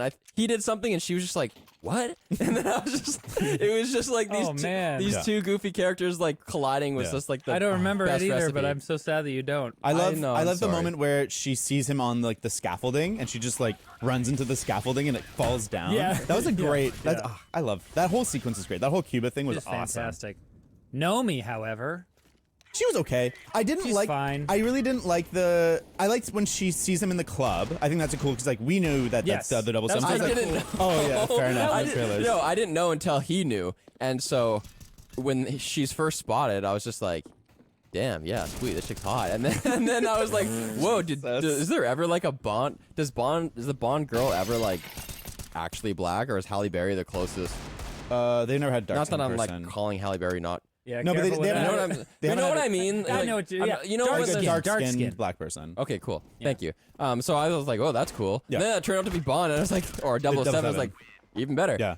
She has though a forcefulness that isn't like James Bond. Like she's like fucking athletic and kicks a Yeah. lot of ass, and she had like an awesome flying kick as well. Yeah. But it's just more brawly than Bondian to All the girls to me, get I one guess. flying kick. you guys remember when Judi Dench had hers? What? Oh, okay. I was like, wait, she did? No. That was an axe kick. I really liked her introduction. I thought that was like mysterious and kind of like playing on the tropes of Yeah. the Bond girl, and then turns Yeah, out the just Bond walks girl into is Bond or yeah, is 007. And so I thought that was a good reveal, but I think that like right off the bat, I thought it was a mistake to make her so confrontational with him Yeah. so early. Yeah. Because I'm like, Oh, but that paid off so nicely. It did How? pay off. Later on, when she gives up? requests that he become 007 again. that's such a stupid moment. I liked No, it. I liked it because it was like, no, it's she, so she dumb. respected him. What I thought was going to happen was that he later was going to pass it back, pass the torch back, Yeah. and be like, no, you are 007. Okay, and that was going yeah. to be the send off, So- but that Yeah. never happened. So this is probably like, I don't know. This is just me not being a huge Bond fan, but like I just feel like the idea of these code names are stupid. Yeah. Like it's fine for you to have a code name and it's like, oh, you've been 007 the whole time, but then let's like, okay, there's a new 007. But then at the end she's like, Daddy, Bond can play as 007 for this game. Like you can have the good I didn't code find it name. that way. I think it. I You can have liked the it. good sticker. And it's like such an icon of that character. I Like don't 007 is like so But important. like who cares? They Who- care. like, They're I British know, people. People you know? care. I Ego. guess. And I mean, like it's not even just about the number. It's about acknowledging that they respect each other enough. Yeah, and for, so I would for that. I obviously like that beat, that Yeah. story beat of her showing that she has come to respect him, and that's fine. I just thought that using that for that beat was just kind of cheesy and stupid. Sure. Worked for But- me. I thought that there were parts of the movie where she was kind of sidelined, but then I remembered, yeah, there's probably another hour and a half of this. They'll probably end up working together in the third act. And they do a bit, Yeah. but I don't Not know. really. It didn't set her up as, like, I'm not for sure sitting here like, oh yeah, the next Bond movie is No, I going to didn't feel- definitely be her no. and she's I going don't to kick think- ass and no. take She over would the need. franchise. Yeah, she would need I need like a one more warm up movie. I think before I feel like she's ready. Yeah.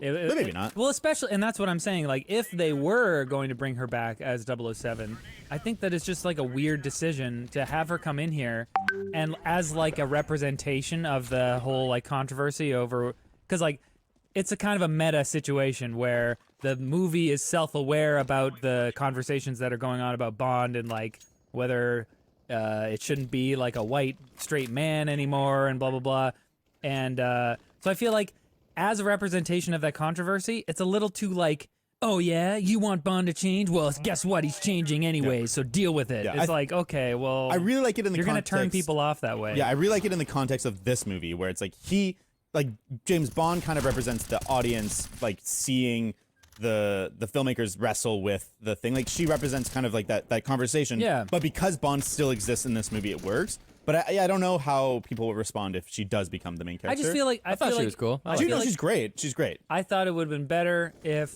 she didn't come off as so like confrontational with him. Like I would have appreciated some like back and forth, obviously, some like kind of like subtle tension. Yeah. But she was just kind of like, you're an old man. You're just mad I got your code name, huh? Fuck Well, you, and dude. she doesn't really have a huge hero moment at No. any point. I don't think. Like there's no moment where I'm like, oh Well, man, she she kills saved the fucking day. She kills what's his name? Gorbachev, the scientist. Which I liked. after he comes out as a explicit racist. Ah, That was a part- little bit That was cringe. clumsy. It was a little Yeah. clumsy. It It was was like, cringe. I man. could kill your whole race. Okay, all yeah, right, let's you're kill trying you to now bargain for, for the your audience. life, and that's what you're gonna fucking do. Also, just to me, it was just too on the nose. To like, you know what? People really hate racism right now. So why don't we just have like this awesome rah moment where they kill the racist Yeah, guy? it was weird I'm because like, there was no setup for it. It was just racism like- hasn't been cool my entire life. Like, Yeah. why now? It's really not cool. It's never been really. I don't know. It just comes off as cringe. Like, It's a little pandery. Yeah. yeah. I like though when the bodies land in the water and like they disintegrate and everyone there like farming the whatever start freaking out. I was Because like, they didn't know that would happen. no, I think it's just like that means that it's like spreading. Like once the body disintegrates, it's in the air or something. I didn't. but they're all I didn't protected. get that. They have And hazmat suits. also that those nanobots are not like coded to DNA or whatever, so they'll just kill everybody. Is that yeah. the Why did they idea? kill him? I didn't get that. I think that's what it is. It's Also- like you have to code them to DNA, and then they are only lethal to one person and not lethal to guess. anybody Oh, else. by default, they're lethal to everybody. Oh, maybe. maybe. So maybe maybe in the water there it's like the base form. I have to say this is like big plot hole that really annoyed me. It's just on my mind. Why did Madeline Swan need to give Blofeld the nanobots? Bond had them in him, and This they is were what I was gonna ask and they you. were What? already targeted towards Spectre. What are you talking Yeah, about? okay, because in the scene with Blofeld, she's walked in there with this what kind of looks like perfume she rubbed on her wrist, but it's the nanobots. Yep. And then Bond grabs her wrist, and the camera shows it. Yeah. that his hand is touching where she rubbed the nanobots on. Yes. And then later, he uses his hand to choke Blofeld, passing the nanobots onto Blofeld. Yes. However, Bond should have already had the nanobots on him, because when he's at the Cuban ball with all the Spectre people, he stands under the spray of nanobots. Yeah, but we don't know that Blofeld's DNA was in there. Why wouldn't? But it the- targeted all Spectre. I mean, And I all guess the so. Spectre agents die. Like, I think you're right. Like, there is an explanation where it's like, oh, he knew that Blofeld wasn't there, so he didn't target him. But it's also like, why not just target him? I don't know. I feel like it would have been more of a. It would have been more of a. I don't know, chore to explain that like, oh, you see, Bond already has the nanobots on him, and Blofeld's DNA No, was in there. No, I I, don't think think so. you just don't talk about it, and then he grabs him, and then he dies, and then Well- you have the conversation. Then like, oh, you had the nanobots exactly. targeting He just him. looks at his hand and he's like, Like- Cuba. Yeah, Like, yeah. they're one word. I don't know. I feel like that's too far away of a connection in time No, but then you get to cut 10 minutes out of this movie. because we don't need Safin to meet with Madeline, or Yeah, and you don't. We need- well, I we like do that. need You that. need that. I That's guess fair. That's fair. and that's the other counterpoint that Yeah, like that's fair. we need that scene. Yeah, that is a but- good scene. I don't know. He's weird. I didn't think you about can't that. say that about him, and then you're like, yeah, he's weird. Who's weird? The Well, the assistant as Madeline Swan's walking up the stairs, or the thought that other was a doctor. cleaner. about the Bond? cleaner, Or- yeah, about Safin. He's like, oh, you have a new patient. He's weird. Hey, you can't say that. You can't say that. Well, I think she's saying he's weird because he's like creepy or something. Yeah. Yeah. I mean, he is creepy. You can't say people with mental problems are creepy. He has more than mental You problems. can't say anything about anyone, guys. Except me. Everyone can light me up in the comments. Go for it. Oh, okay. So one thing I was confused about. Wait, maybe not. Let's not talk about that. Let's talk about Safin. Okay. Sucks. Yeah, I was not. I mean, honestly, I was giving the movie the benefit of the doubt and thinking that he had some sort of depth to him. Yeah. Like, obviously, his whole family died, the traumatic origin story, and he was poisoned, I guess, and that, like, disfigured him and all this stuff. But, like, what do you want? Okay, yeah, this is the question, because when you say he sucks, I think that the portrayal, the acting was good. Yep, I agree. think that the production design, the scars and shit, that was all cool. It was alright. I Pretty cheesy. I think having his I parents just- be poisoners, getting poisoned, and like that That's- backstory I is think cool. his Poetic irony. motivation for the revenge, Yeah. that's all cool. The only part where I'm like, wait, so why does he want to kill everyone in the whole world? Yes. Like, Because everyone wants to die. yeah, what? So, like, everyone wants oblivion. the movie has to What? go through the trouble of having a little scene where he explains his whole motivations, and after that whole explanation, I'm just like, wait, what? Yeah. What do you want? My TLDR was like, oh, okay, he's a crazy person. I Okay. know you Yeah. want to kill people, but like, why? Yeah. Because everyone wants oblivion. What do you mean? Based on what? Because I wanted oblivion, and that's why I was happy when my parents died. Wait, it just is like there's so many. Yeah. It just doesn't Well, make I logical think like sense. it sucks because we had a lot of villains that they've done a good job tying into personal stakes, and I think the movie Yes. just tried to do that with the Madeline Swan thing, but I think they really overestimated how much people cared about Madeline Swan at the beginning of the movie. Because I think she's the love interest in Spectre, but like I didn't give a fuck about her at the end of that. I did care about her by the end of this movie. I think Oh, yeah. they did a really good job connecting me to her, but like the fact that her and him are connected means nothing to me until like right at the end, and it's already too late for me to care about him. And so there's a personal connection, but it's all intellectual, not emotional until way too late. I think like we say, there is a good basis there, but Yeah. then the movie just blows past it. Yeah. Once he achieves his revenge, then he still wants to kill millions of people for no reason. And it's Yeah. like, okay, well, you know, that would fly in an older Bond movie where there's just a bad guy who World wants to blow up the domination. world or whatever. Yeah. But like, why does this guy want a new world order or just to kill? I mean, he doesn't even say new world order. He just says people want to die, so I'm going to kill them. Why do you want that based on the fact that your parents were poisoned? I don't know. Yeah. Yeah, it doesn't quite We work. needed a bit more logic to it, like especially after we're used to all these villains like Thanos, Infinity War, and even in this franchise itself, there are villains where we it's- understand their motivations. We did Skyfall 2 weeks ago, and it's Yeah. like we really get Silva. Like Right. it's like maybe it's a little bit clunky in some places, but like I really understand what he wants.